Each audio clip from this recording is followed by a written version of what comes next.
So my dear student, আমরা এসে গেছি আমাদের কেমিক্যাল কাইনেটিক্সের ক্লাসে। আমরা বেশ কিছুদিন ধরে আগের দুটো ক্লাস আমরা কেমিক্যাল কাইনেটিক্স শুরু করেছিলাম। আজকের আমরা কেমিক্যাল কাইনেটিক্স সেইটাকে কন্টিনিউ করব। আজকের কেমিক্যাল কাইনেটিক্সে বেশ কিছু ইম্পর্ট্যান্ট টপিক যেগুলো আমরা লিখে রেখেছি, যেগুলো কেমিক্যাল কাইনেটিক্সে খুব কাজে লাগবে বা এই কথাগুলো বারবার করে আসবে পরীক্ষার প্রশ্নের জন্য, এইগুলো গুরুত্বপূর্ণ। ঠিক আছে, সেই কটা টার্ম আজকের আমরা ডিসকাস করব। প্রথম হচ্ছে ভরক্রিয়ার সূত্র, বিক্রিয়ার গতিসূত্র, বিক্রিয়ার হার ধ্রুবক, বিক্রিয়ার ক্রম এবং হার ধ্রুবকের একক। তোমরা হয়তো কেমিক্যাল কাইনেটিক্স করার আগে বা যে কোনো ক্লাস করার সময় হয়তো অনেক রেডিমেড আনসার চাইছো। ঠিক আছে, অর্থাৎ কীভাবে আমাদের পরীক্ষায় আসবে সেটুকু বলে দিন। কিন্তু একটা কথা বলে রাখি, ধরো উচ্চ মাধ্যমিক পরীক্ষা জীবনের একটা মাইলস্টোন। ঠিক আছে, উচ্চ মাধ্যমিক পরীক্ষাটা তোমাদের দিতে হবে, কিন্তু সেই ফাঁকে খেয়াল রাখবে উচ্চ মাধ্যমিক পরীক্ষার সিলেবাস যখন তোমরা কমপ্লিট করবে, পরীক্ষার জন্য যেটুকু তৈরি হওয়ার সেটুকু তোমাদের তৈরি হতেই হবে। কিন্তু সাইড বাই সাইড খেয়াল রাখবে উচ্চ মাধ্যমিক পরীক্ষা তোমাদের সিলেবাস কমপ্লিট করার মধ্যে বাকি সব পরীক্ষাগুলোর সিলেবাসও যেন কমপ্লিট হয়ে যায়।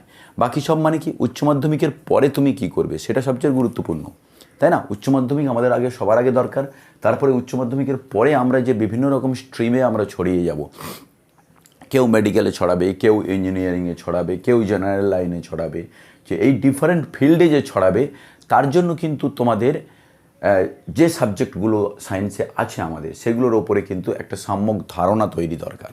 কারণ মাধ্যমিক আর উচ্চ মাধ্যমিকের মধ্যে এটাই কিন্তু ডিফারেন্স। মাধ্যমিকের একটা সাজেশান করে নিয়ে পড়ে একটা ভালো রেজাল্ট করে ক্লাস 11-12 চলে এলে, ঠিক আছে, কারণ মাধ্যমিকের একটাই লক্ষ্য হচ্ছে ক্লাস 11।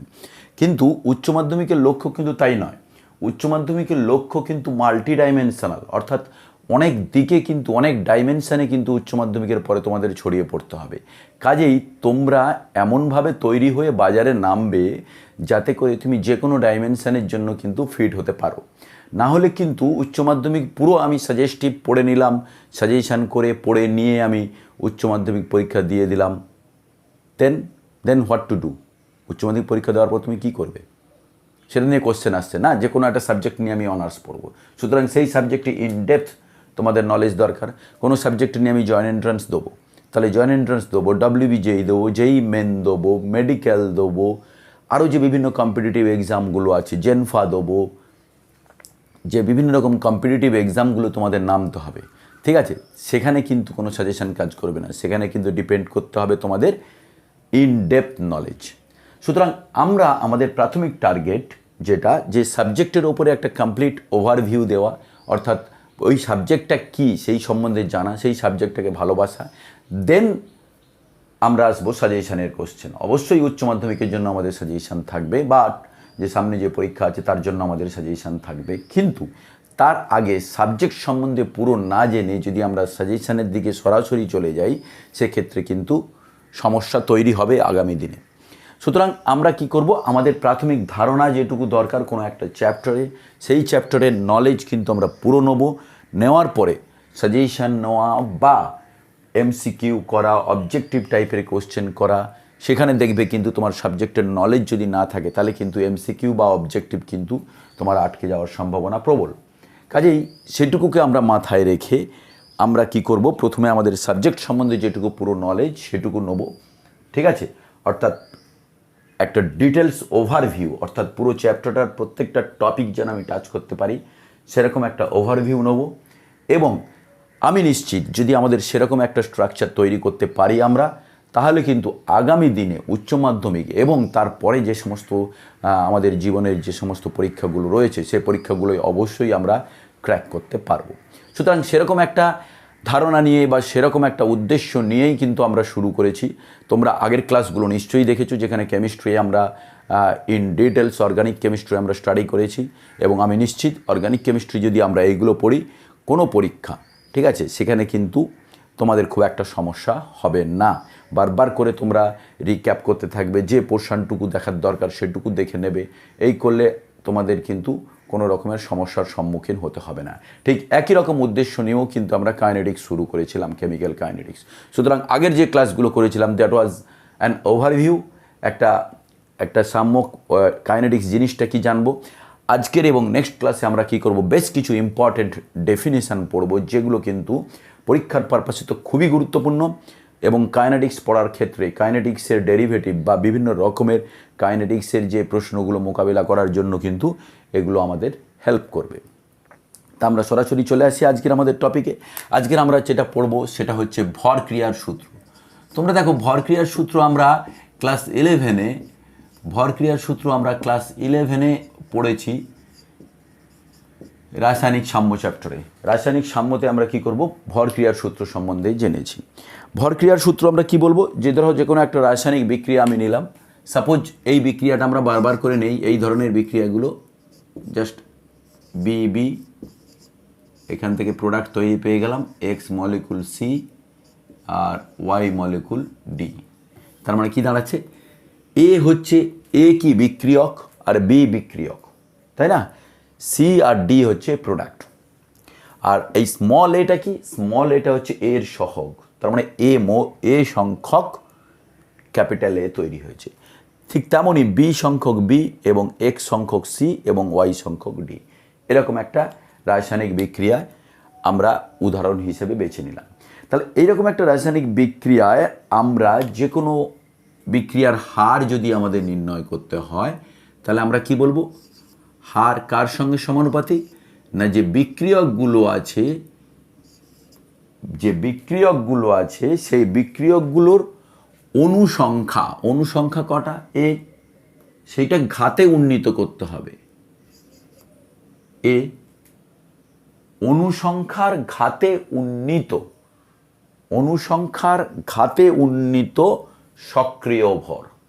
এই যে থার্ড ব্র্যাকেট যেটাকে লিখছি সেটুকুকে বলবো আমরা সক্রিয় ভর। সক্রিয় ভর কী জিনিস সেটা আমরা বলছি পরে। তাহলে কি দাঁড়াচ্ছে, যে কোনো রাসায়নিক বিক্রিয়ার হার সেই মুহূর্তে বিক্রিয়ায় উপস্থিত বিক্রিয়কগুলোর অনুসংখ্যার ঘাতে উন্নীত, অর্থাৎ অনুসংখ্যাটা কী হবে, ঘাতে উন্নীত হবে।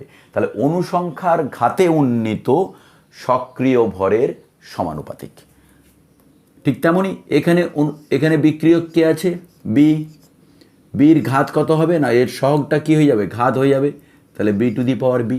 তাহলে এটাকেই বলবো আমরা কোনো রাসায়নিক বিক্রিয়ার ভর ক্রিয়ার সূত্র। তাহলে ভর ক্রিয়ার সূত্রটা তোমরা কিন্তু খুব কাজে লাগবে, কারণ এই টার্মটা খুব গুরুত্বপূর্ণ। কোনো একটা রাসায়নিক বিক্রিয়ায় কোনো মুহূর্তে বিক্রিয়ার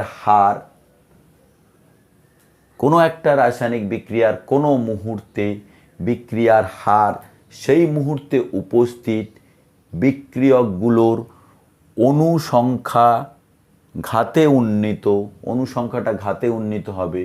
অনুসংখ্যার ঘাতে উন্নীত সক্রিয় ভর, এইটাকে বলবো আমরা কি, সক্রিয় ভরের সমানুপাতিক। তার মানে কি দাঁড়ালো, যে বিক্রিয়কগুলো থাকবে সেই বিক্রিয়কগুলোর যে ঘাত থাকে সেই ঘাতটা কি হবে,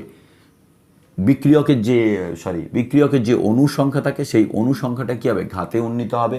ঘাতে উন্নীত হলে যে সমীকরণটা তৈরি হবে সেটাতে হবে ভর ক্রিয়ার সূত্র।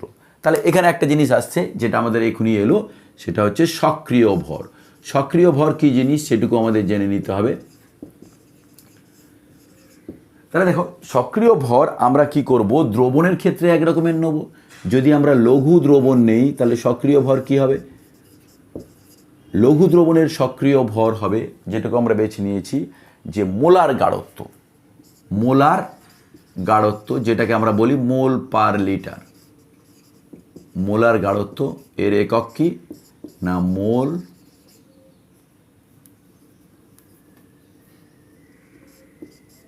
মোল পার লিটার। এটা হচ্ছে লঘু দ্রবণের ক্ষেত্রে প্রযোজ্য। আর যদি গ্যাসীয় হয়, যদি দ্রবণটা গ্যাসীয় হয়, গ্যাসীয় দ্রবণের ক্ষেত্রে কী হবে, মোলার গাঢ়ত্ব না হয়ে সেটা আংশিক চাপ হবে। যদিও আমরা গ্যাসের ক্ষেত্রে মোলার গাঢ়ত্ব নিতে পারি, তবে মোলার গাঢ়ত্বের চেয়ে গ্যাসীয় পদার্থের ক্ষেত্রে আংশিক চাপ অ্যাটমসফিয়ার, সেটাই কিন্তু সক্রিয় ভর হিসেবে কাজ করবে। তাহলে এখন কি দাঁড়াচ্ছে, তাহলে আমরা ভরক্রিয়ার সূত্রটা একদম সুন্দর করে, ভরক্রিয়ার সূত্র ডেফিনেশনও তোমাদের দরকার, ভরক্রিয়ার সূত্রটা সুন্দরভাবে একবার বুঝে দিই। এখানে কিন্তু উষ্ণতা স্থির রাখতে হবে, খেয়াল রাখবে, কারণ উষ্ণতাই কিন্তু বিক্রিয়ার হারকে প্রভাবিত করতে পারে। তাহলে আমরা কি বলবো, স্থির উষ্ণতায় কোনো রাসায়নিক বিক্রিয়ার হার, স্থির উষ্ণতায় কোনো রাসায়নিক বিক্রিয়ার হার বিক্রিয়কগুলির অনুসংখ্যার ঘাতে উন্নীত সক্রিয় ভরের সমানুপাতিক। স্থির উষ্ণতায় কোনো একটা মুহূর্তে কোনো রাসায়নিক বিক্রিয়ার হার বিক্রিয়কগুলির অনুসংখ্যার ঘাতে উন্নীত সক্রিয় ভরের সমানুপাতিক। ব্যাস, তাহলে সবকটা ব্যাপারে কি হয়ে গেল, আমাদের কভার হয়ে গেল ভরক্রিয়ার সূত্র থেকে। তাহলে ভরক্রিয়ার সূত্রটা প্রশ্ন আসছে, ভরক্রিয়ার সূত্রটা আমাদের কি কাজে লাগবে, এখনই আমরা দেখতে পারবো ভরক্রিয়ার সূত্রটা আমাদের কি কাজে লাগবে। তাহলে ভরক্রিয়ার সূত্র থেকে আমরা কি করব, বিক্রিয়া হার সমীকরণ বের করব। তাহলে যে ভরক্রিয়ার সূত্রকে আমরা ইউজ করলাম, এই ভরক্রিয়ার সূত্র দিয়ে আমরা কি করব, ভরক্রিয়ার সূত্র থেকে আমরা কি করব, বিক্রিয়া হার সমীকরণ বের করব। দেখো নেক্সট আমরা চলে আসছি, ভরক্রিয়ার সূত্র আমাদের হয়ে গেল। বিক্রিয়ার গতিসূত্র পড়ার আগে বিক্রিয়া হার সমীকরণ।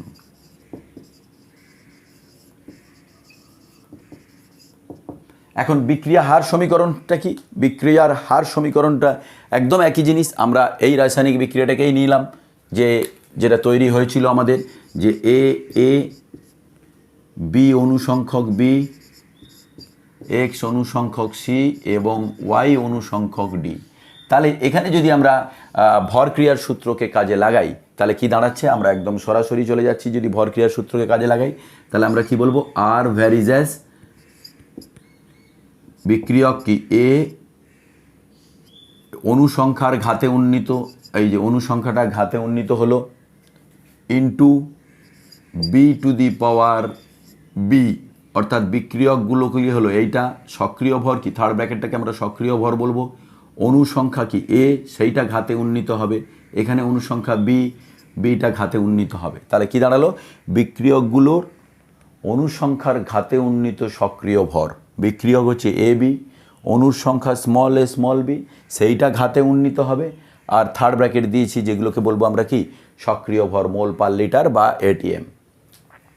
তাহলে এখান থেকে সমানুপাতিক থেকে সমান আসতে গেলে কি করতে হবে, আমাদের একটা ধ্রুবক লাগবে, K into A to the power A into B to the power B.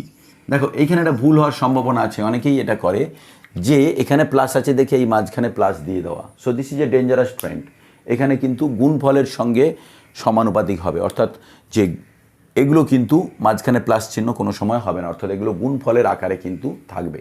এটা কিন্তু একটা কমন ভুল, যেগুলো আমরা আমাদের এক্সপিরিয়েন্স থেকে দেখেছি যে এই কমন ভুলগুলো হয়, এইটা কিন্তু খেয়াল রাখবে। শুধু যদি পারো তাহলে মেক ইট এ নোট, একটা ছোট্ট নোট করে রেখে দেবে যে এইখানে এটা গুণফলের আকারে কি হবে, এটা হবে।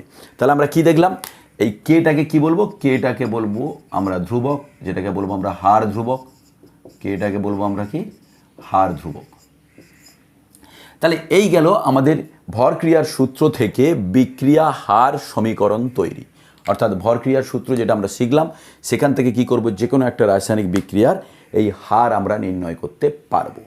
কিন্তু এখানে একটা সমস্যার তৈরি হলো, যার জন্যই কিন্তু আমরা ডিসকাস করছি বা যার জন্যই আমরা নেক্সট ধাপে যাব। সমস্যাটা হচ্ছে এই যে, এই ধরো রাসায়নিক বিক্রিয়া যেটা লিখেছি, এই বিক্রিয়ার যে হার সমীকরণ আমরা তৈরি করেছি, একদম ভরক্রিয়ার সূত্র থেকে কি হলো, আমরা বিক্রিয়ার হার সমীকরণকে এখানে নামিয়ে দিতে পারলাম বা তৈরি করতে পারলাম।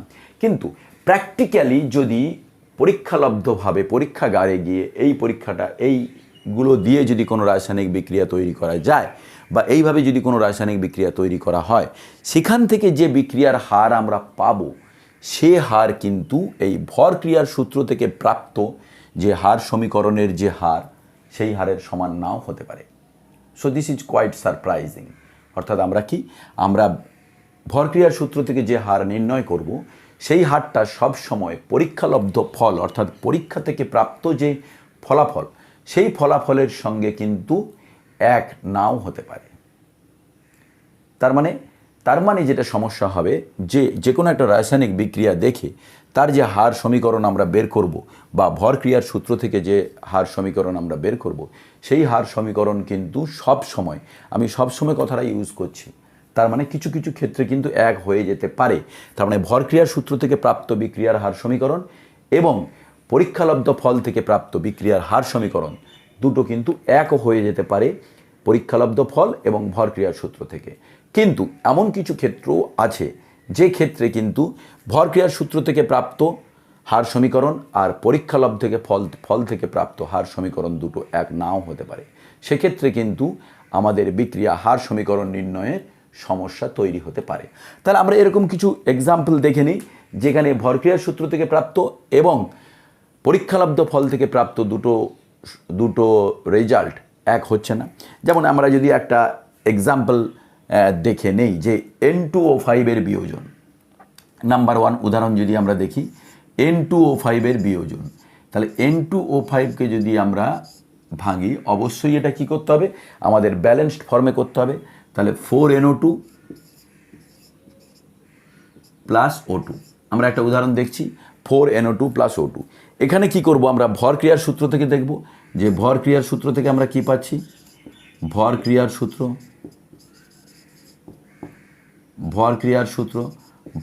সূত্র থেকে আমরা কি পাচ্ছি, যে আমরা দেখলাম এখনই rate equal to K into বিক্রিয়ক এখানে কে N2O5, দেখো এখানে ব্যালেন্স করা নেই, এখানে 2 দিতে হবে আমাদের 2N2O5। তাহলে N2O5 বিক্রিয়কগুলোর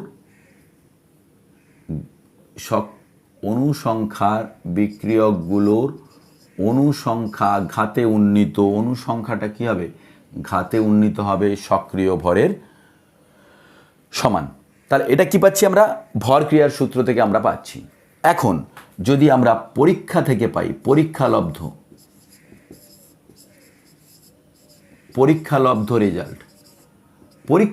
রেজাল্ট যদি দেখি যে আমরা কি হবে R equal to K into N2O5, অর্থাৎ পরীক্ষার সময় দেখছি যে N2O5 এর একটাই N2O5 এর অণু কিন্তু বিক্রিয়ার হার নির্ণয় সমীকরণে উপস্থিত থাকছে। তাহলে দেখো there is a clear mismatch. ভর ক্রিয়ার সূত্র থেকে আমরা এক রকমের রেজাল্ট পাচ্ছি, আর এই পরীক্ষালব্ধ ফল থেকে কি করছি আমরা আর এক রকমের রেজাল্ট পাচ্ছি।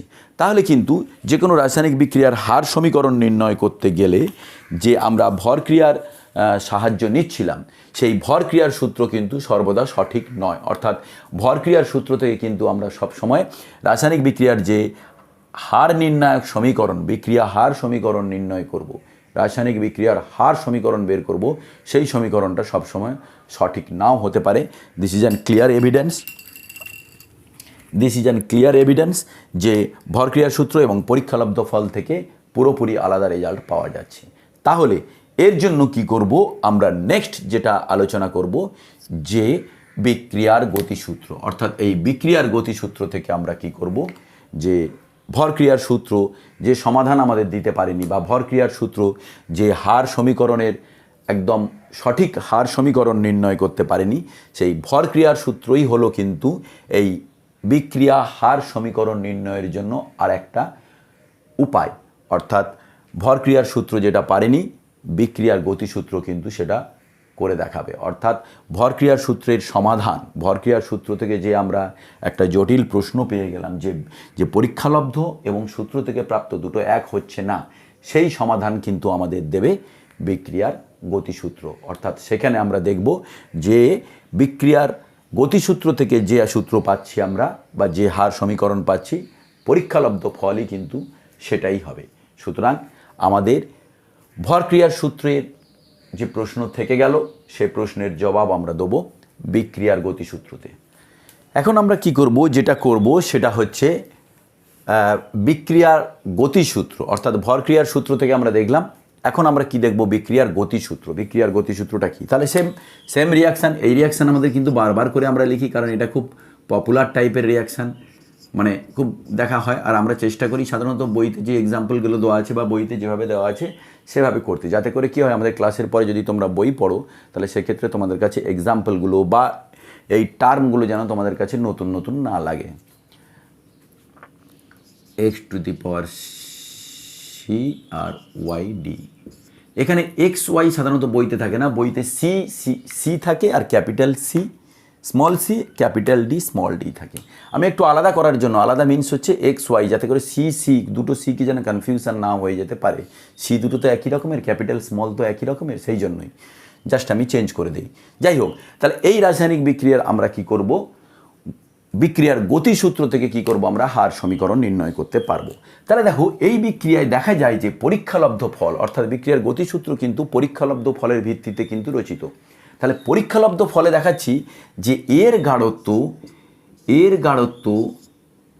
হচ্ছে আলফা, আর বির গাঢ়ত্ব কিন্তু বিটার উপরে নির্ভর করে, অর্থাৎ এ গাঢ়ত্ব আলফার উপরে নির্ভর করবে এবং বির গাঢ়ত্ব বিটার উপরে নির্ভর করবে। যেটা এত সময় আমরা বলে আসছিলাম যে অনুসংখ্যাগুলো ঘাতে উন্নীত হবে, এখন কিন্তু তা হবে না। তাহলে এখানে বিক্রিয়ার হার দেখবো আমরা কি, এখানে বিক্রিয়ার হার কি হবে, কে ইন্টু বিক্রিয়ক অণু কি এ, বিক্রিয়কের সক্রিয় ভর, তার অনুসংখ্যার ঘাতে উন্নীত হবে না, পরীক্ষালব্ধ ফলাফলের ভিত্তিতে কিন্তু রচিত হবে, অর্থাৎ আলফা। তার মানে পরীক্ষালব্ধ ফল থেকে আমরা যেটা পাবো সেটাই কিন্তু আমরা সেটাকে ঘাতে উন্নীত করব। তার মানে বিকে যদি আমরা নেই, তাহলে বি পরীক্ষালব্ধ ফল থেকে কি পাচ্ছি না, বিটার উপরে নির্ভরশীল। তার মানে যেটাকে আমরা জাস্ট এর আগের ভরক্রিয়ার সূত্রতে লিখছিলাম A to the power A B to the power B, এখন কিন্তু সেই দুটোকে আমরা চেঞ্জ করেছি কেন, আমরা কিন্তু নিজেদের ইচ্ছামতো চেঞ্জ করিনি, এই দুটোকে আমরা চেঞ্জ করেছি কারণ এই আলফা এবং বিটা এই দুটো কিন্তু পরীক্ষালব্ধ ফল থেকে আমরা পেয়েছি। তাহলে কোনো রাসায়নিক বিক্রিয়ায় বিক্রিয়ার হার, যে বিক্রিয়ক অণুগুলো আছে সেই বিক্রিয়ক অণুগুলোর যে সক্রিয় ভর, যেটা আমরা পরীক্ষালব্ধ ফলের ভিত্তিতে প্রাপ্ত, পরীক্ষালব্ধ ফল থেকে যেটা পাবো আমরা, সেটাকেই বলবো আমরা বিক্রিয়ার গতিসূত্র।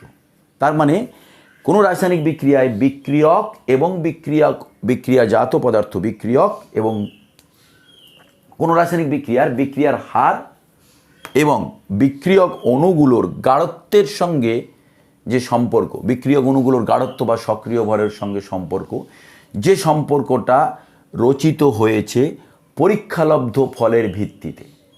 তাহলে বিক্রিয়ক অণুগুলোর গাঢ়ত্ব এবং বিক্রিয়া হারের মধ্যে যে সম্পর্ক যেটা রচিত হয়েছে পরীক্ষালব্ধ ফলের ভিত্তিতে, সেই সমীকরণটাকে বলবো আমরা বিক্রিয়ার গতিসূত্র, বা সেটাকেই বলবো আমরা বিক্রিয়ার হার সমীকরণ নির্ণয় করব।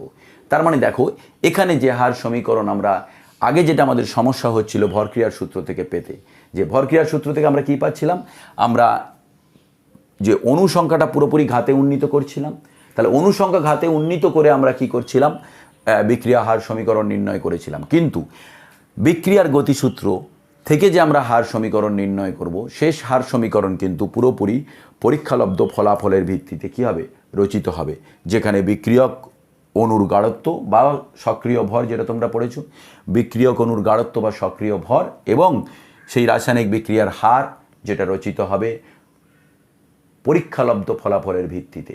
তাহলে সেই ধরনের সমীকরণগুলোকে আমরা কি বলবো, বিক্রিয়ার হার সমীকরণ। তার মানে এখন কিন্তু পরীক্ষালব্ধ ফল আর থিওরিটিক্যাল ফল, অর্থাৎ সূত্র থেকে প্রাপ্ত এবং পরীক্ষালব্ধ ফল থেকে প্রাপ্ত দুটো কিন্তু আলাদা হবে না, এখন একই হবে। সুতরাং রাসায়নিক ভরক্রিয়ার সূত্র যেটা আমাদের ব্যাখ্যা করতে পারেনি, সেটা কিন্তু সক্ষম হলো বিক্রিয়ার গতিসূত্র, যেটা আমরা এক্সপেরিমেন্টাল ডেটা, এক্সপেরিমেন্টাল এভিডেন্স থেকেই কি করব, আমরা সেই সমীকরণটা রচিত করব। তাহলে আমরা এই সমীকরণটাকে, এই ভরক্রিয়ার হার সমীকরণ, এই ভরক্রিয়ার সূত্র থেকে যখন আমরা পারলাম না, তখন আমরা বিক্রিয়ার গতিসূত্র থেকে কি করলাম, বিক্রিয়ার হার সমীকরণ আমরা নির্ণয় করলাম। এখন আমরা কি করব, একই জিনিস যেটা আমরা জাস্ট এর আগের ক্লাসে আমরা পড়েছি, যে অন্তর্কলিত রূপ বিক্রিয়ার হারের অন্তর্কলিত বিক্রিয়া হার সমীকরণ। ঠিক আছে, এটা তোমরা অলরেডি পড়ে নিয়েছো, আমি আরেকবার দেখে নেব। অন্তর্কলিত বিক্রিয়া হার সমীকরণ, বিক্রিয়া হার সমীকরণ তোমাদের সামনে উপস্থিত, বিক্রিয়া হার সমীকরণ, বিক্রিয়া হার সমীকরণ। তাহলে এই যে বিক্রিয়ার হার সমীকরণ আমরা তৈরি করলাম, সেই হার সমীকরণের কি করব, অন্তর্কলিত রূপ আমরা দেখব।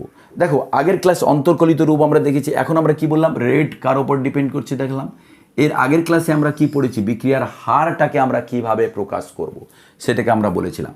দেখো বিক্রিয়ার হার আর আর মানে আমরা কি বলবো, আমরা আগের ক্লাসে একটু দেখে নাও, আগের ক্লাসটা তোমরা দরকার পড়লে আরেকবার ঘুরে নাও, যে বিক্রিয়ার হারকে আমরা কিভাবে লিখি। যেটা হার বলছি সেই হারটাকে আমরা এক্সপ্রেস করি কি করে, অন্তর্কলিত ভাবে কিভাবে এক্সপ্রেস করি, অন্তর্কলিত রূপে কিভাবে এক্সপ্রেস করি সেটা একটু দেখে নাও। সেটা আমরা কি দেখেছি, আমরা দেখেছি বিক্রিয়কগুলোর ক্ষেত্রে হলে কি হবে, minus D concentration of A by DT. এখানে দেখো একটা মিস আছে, যেটা হচ্ছে এ আছে, এই এটা কি হয়ে যাবে, তোমাদের নিশ্চয়ই খেয়াল আছে যে এটা আমরা কি বলেছিলাম, এটা হয়ে যাবে -1/a। এইটার জন্যই আমি কি করলাম, দুটো আলাদা আলাদা ধাপে করলাম। তার মানে যে বিক্রিয়ক অণুর গাঢ়ত্ব বাই টাইম, এটা কি বিক্রিয়ার হার, কিন্তু এ সংখ্যক আছে বলে কি বললাম, সহগটা কি হয়ে যাবে, 1/a হয়ে যাবে। ঠিক তেমনই যদি বির রেসপেক্টে দেখি, আমি বারবার বলছি আগের ক্লাসটা সেই জন্যই গুরুত্বপূর্ণ, তাহলে তোমরা নিশ্চয়ই কানেক্ট করতে পারছো যে কেমিস্ট্রিতে বা রসায়নে বা সায়েন্সের যে কোনো চ্যাপ্টারে তোমরা যদি একটা সিমেট্রি মেনটেন না করো, অর্থাৎ আগের ক্লাস করলে না পরের ক্লাসে চলে গেলে, ঠিক আছে, এরকম যদি ডিসিপ্লিন মেনটেন করো তাহলে কিন্তু সমস্যা। তার কারণ তোমরা দেখো যে এইটা আমরা কিন্তু আগের ক্লাসেই আলোচনা করেছি, একদম ডিটেলস আলোচনা করেছি। সুতরাং তোমরা অবশ্যই একবার দেখে নিয়ে আবার এখানে চলে আসো। সুতরাং এইভাবে যদি কেমিস্ট্রি পড়ো, এইভাবে যদি কেমিস্ট্রির প্রতি তোমরা কেমিস্ট্রির গভীরে ঢোকার চেষ্টা করো, তাহলে দেখবে কেমিস্ট্রি কিন্তু খুবই ইজি লাগবে, আর পার্টিকুলারলি আমাদের ক্লাসে। সুতরাং আমরা সেই ধরনের ক্লাস করানোরই চেষ্টা করি যাতে একদম শেষ পর্যন্ত সবার কাছে কিন্তু এটা বোধগম্য হওয়ার চেষ্টা করে, অর্থাৎ খুব তাড়াতাড়ি একটা প্রাইমারি ওভারভিউ, ঠিক আছে, সেগুলো আমাদের কাজে লাগবে। প্রাইমারি ওভারভিউ অবশ্যই আমরা দেবো, আমরা তাড়াতাড়িও পড়বো, প্রাইমারি ওভারভিউ দেবো, কিন্তু সেটা কিন্তু একটা সাবজেক্টে ইনডেপথ নলেজ জানার পরেই কিন্তু আমরা ওভারভিউ আলোচনা করব। কারণ দেখো তুমি পুরো একটা রচনা পড়লে, পড়ার পরে কিন্তু তুমি তার সারাংশ লিখতে পারবে, তাই না? তুমি যদি 3টে লাইন পড়ে তার সারাংশ লিখবে বলো, তাহলে কিন্তু তুমি পারবে না। সুতরাং পুরো চ্যাপ্টার পড়ার পরে আমরা কি করব, সেটাকে একটা ওয়ান শট কুইক ভিডিও দিয়ে আমরা কি করব, আমাদের ঝালাই করে নেব। তাহলে যদি আমরা বির রেসপেক্টে এখন আসি, তাহলে কি দাঁড়াবে, মাইনাস, যেহেতু বিক্রিয়ক বলে হার কমবে, তাহলে কি মাইনাস বির অনু সংখ্যাটা কী হবে, 1/b। এবার গাঢ়ত্বটাকে আমরা বলবো D concentration of B by DT. C রেসপেক্টে দেখলে সি প্রোডাক্ট, তাহলে এখানে আর মাইনাস হবে না, তাহলে কি হবে 1/x D concentration of C, এক্সটা সহগ বাই ডিটি যদি সির রেসপেক্টে বলি। আর যদি ডির রেসপেক্টে বলি তাহলে কি দাঁড়াবে, 1/y concentration of D by DT. তাহলে এগুলো কি গেল, এগুলো জাস্ট রেটটা কি সেটাকে আমরা প্রকাশ করলাম, যে কোনো একটা দিয়ে, তুমি যেটা খুশি দিয়ে প্রকাশ করতে পারো।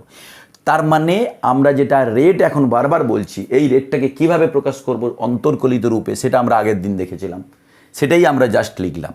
এখন বলো রেট কার ওপরে ডিপেন্ড করছে, বিক্রিয়ার গতিসূত্র থেকে প্রাপ্ত k × a⁴ b ⁴ তাহলে কি লিখে দেবো আমরা, k × a⁴ আর বির গাঢ়ত্ব β, যেগুলো আমরা পরীক্ষালব্ধ ফল থেকে পেয়েছি। তার মানে দেখো এত বড় একটা সমীকরণ দেখে হয়তো তোমরা ঘাবড়ে যাবে, ঘাবড়ে যাওয়ার কোনো ব্যাপার নেই। আমরা বিক্রিয়ার হার, এই সমীকরণটা থেকে বিক্রিয়ার হার কিভাবে লিখবো সেটাকে লিখেছি। এটাও হার, এটাও হার, এটাও হার, এটাও হার, এটাও হার। হার তো রাসায়নিক বিক্রিয়ার আলাদা হতে পারে না, যে বিক্রিয়ক পদার্থের ক্ষেত্রে এর ক্ষেত্রে হার এক রকমের, বির ক্ষেত্রে হার এক রকমের, ঠিক আছে, সির ক্ষেত্রে হার এক রকমের, ডির ক্ষেত্রে হার এক রকমের, এরকম আলাদা আলাদা হার হতে পারে না। একটা রাসায়নিক বিক্রিয়ার হার মিনস সবাই সমান, সবাই সিঙ্ক্রোনাইজড, সবাই একই রকমভাবে বিক্রিয়ার হারকে নির্ণয় করবে। আমরা কার রেসপেক্টে দেখব সেটা আমরা দেখব। সুতরাং এখানেও তাই আমরা কি করেছি, প্রত্যেকটা রেসপেক্টে বিক্রিয়ার হার নির্ণয় করেছি। তোমাদের যখন দরকার পড়বে যেটার ক্ষেত্রে সেটাকে আমরা নিয়ে নিতে পারবো। তাহলে বিক্রিয়ার হার কি হবে, বিক্রিয়ার হার হবে, এই যে বিক্রিয়ার হার আমরা বের করেছিলাম, বিক্রিয়ার হার হবে যে বিক্রিয়ক অণুগুলোর গাঢ়ত্ব আছে, সেই গাঢ়ত্বের যে পাওয়ারটা হবে, সেই গাঢ়ত্বের যে ঘাতটা হবে, সেই ঘাতটা যেন আমরা পরীক্ষালব্ধ ফল থেকে প্রাপ্ত হই। অর্থাৎ বিক্রিয়ার হার এবং বিক্রিয়ক অণুগুলোর গাঢ়ত্বের মধ্যে যে সম্পর্ক পরীক্ষালব্ধ ফলাফলের ভিত্তিতে রচিত, সেই সমীকরণগুলোকে বলবো আমরা বিক্রিয়ার হার সমীকরণ। আর সেটা যদি অন্তর্কলিত রূপে আমরা নিয়ে যাই তাহলে সেটাকে বলবো অন্তর্কলিত বিক্রিয়া হার সমীকরণ। তার মানে হার সমীকরণের কোনো চেঞ্জ হয়নি, অন্তর্কলনের জন্য কি হয়েছে, বিক্রিয়ার হারটাকে আমরা অন্যভাবে প্রকাশ করেছি। তাহলে তোমাদের জানা রিয়াকশানে একটা দেখে নিই, যে রিয়াকশানটা আমরা একটু আগে দেখলাম, সেই রিয়াকশানটাকে অন্তর্কলিত হার সমীকরণ রূপে যদি আমরা প্রকাশ করি, তাহলে আমরা কি দেখব, একটা উদাহরণ যদি দেখে নিই, ধরো 2N2O5, 2N2O5 থেকে আমরা কি পাচ্ছি, 2N2O5 থেকে পাচ্ছি 2NO2, তাই না? একদম পুরো ব্যালেন্সড ফর্মে কিন্তু লিখবে 2NO2 প্লাস O2। একটা খেয়াল করো, এটা হবে 4NO2 প্লাস O2। তাহলে এই রাসায়নিক বিক্রিয়াটায় কি করব, অন্তর্কলিত বিক্রিয়া হার সমীকরণ আমরা নির্ণয় করব। হার সমীকরণ তো আমরা নির্ণয় করেইছি, হার সমীকরণটা আমরা নির্ণয় করেছি, সেই হার সমীকরণটাকে জাস্ট অন্তর্কলিত রূপে আমরা কি করব, প্রকাশ করব। তাহলে দেখো এই বিক্রিয়ার হার বা রেট যদি আমরা N2O5 বিক্রিয়ক এর রেসপেক্টে দেখি, তাহলে কি হবে, -1/2 D of concentration of N2O5 এর গাঢ়ত্ব ডিভাইডেড বাই DT। এটা আমরা কি করলাম, বিক্রিয়কের রেসপেক্টে দেখলাম। এবার বিক্রিয়া জাতর রেসপেক্টে যদি আমরা দেখি, তাহলে কি হবে, 1/4 D কনসেন্ট্রেশন অফ NO2-র কনসেন্ট্রেশন বাই DT। যদি অক্সিজেনের রেসপেক্টে আমরা দেখি, তাহলে কি হবে, অক্সিজেনের সহগ আছে 1, তাহলে কি হবে 1/1 মানে 1, তাহলে D of concentration of O2 by DT। তাহলে এটা কি দাঁড়ালো, বিক্রিয়ার হার সমীকরণ। আমরা বিক্রিয়ার হারগুলোকে কি করলাম, আমরা বের করলাম। এখন এই বিক্রিয়ার হারগুলো কার ওপরে নির্ভর করবে, যেটা আমরা বিক্রিয়ার গতিসূত্র থেকে পাই। গতিসূত্র থেকে যেটা পাবো, আমরা বলেছিলাম যে N2O5 এর গাঢ়ত্ব K ইন্টু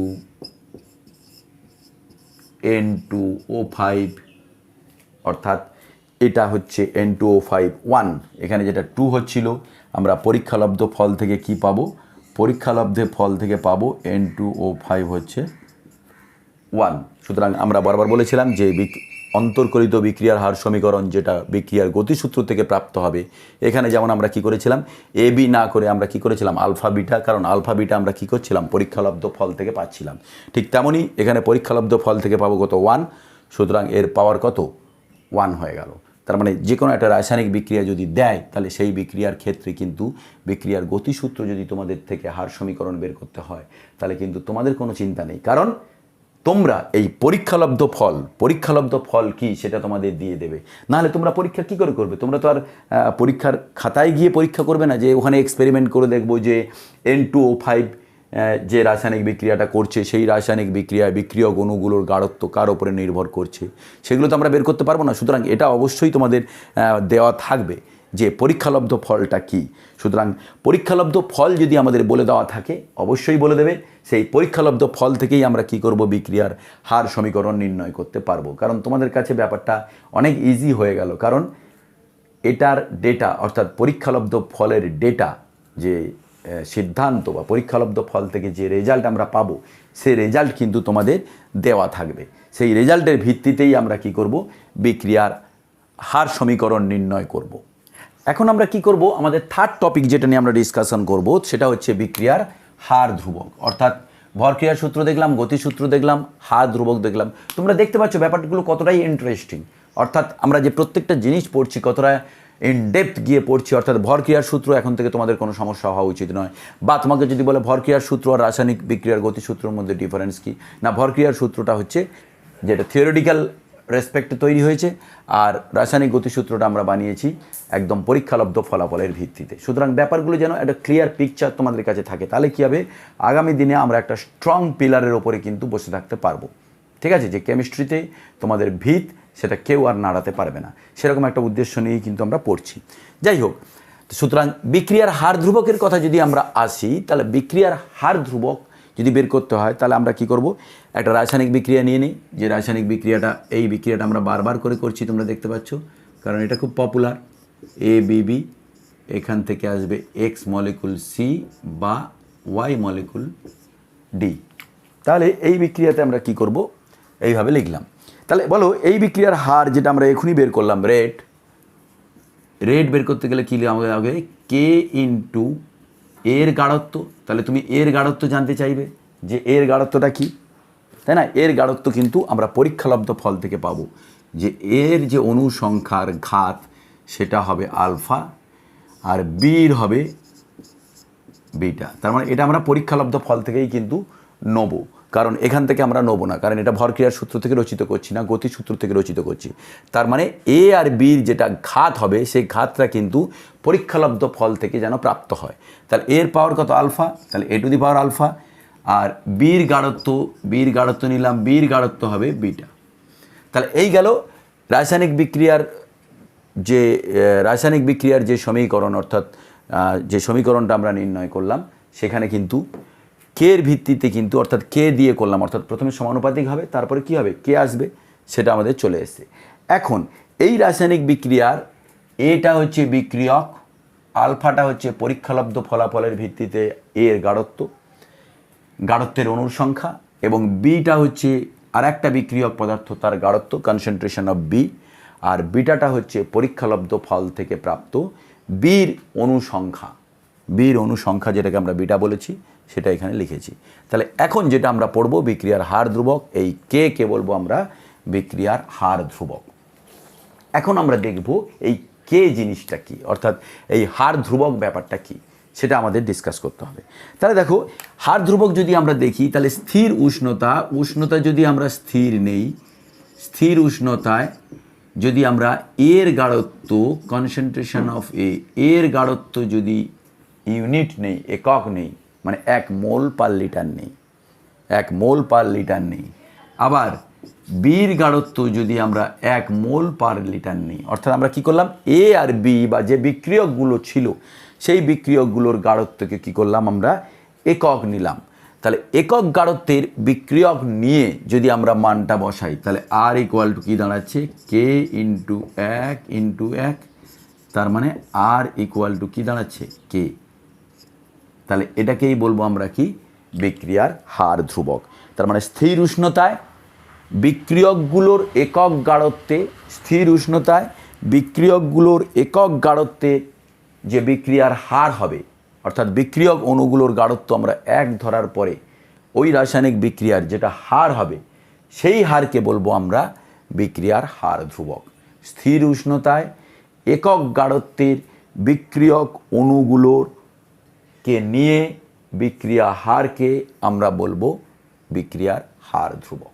তাহলে খেয়াল রাখবে যে বিক্রিয়ার হার ধ্রুবককে আমরা কে দিয়ে এক্সপ্রেস করব। এখন আমাদের জানতে হবে যে বিক্রিয়ার হার ধ্রুবক কার উপরে নির্ভর করে, বা কোন কোন ফ্যাক্টরস আছে যেগুলো বিক্রিয়ার হার ধ্রুবককে এই কে প্রভাবিত করতে পারে, সেটা আমরা একটু জেনে নেব, খুব শর্টে জেনে নেব। যে আমরা দেখেছি যে কোনো একটা নির্দিষ্ট রাসায়নিক বিক্রিয়ার ক্ষেত্রে কিন্তু হার ধ্রুবকের মান নির্দিষ্টই হবে, কারণ রাসায়নিক বিক্রিয়ার হার যদি আলাদা হয়ে যায় তাহলে কিন্তু বিক্রিয়াটাই পাল্টে যেতে পারে। সুতরাং কোনো একটা রাসায়নিক বিক্রিয়ার হার, একটা নির্দিষ্ট বিক্রিয়ার হার কিন্তু একই থাকবে।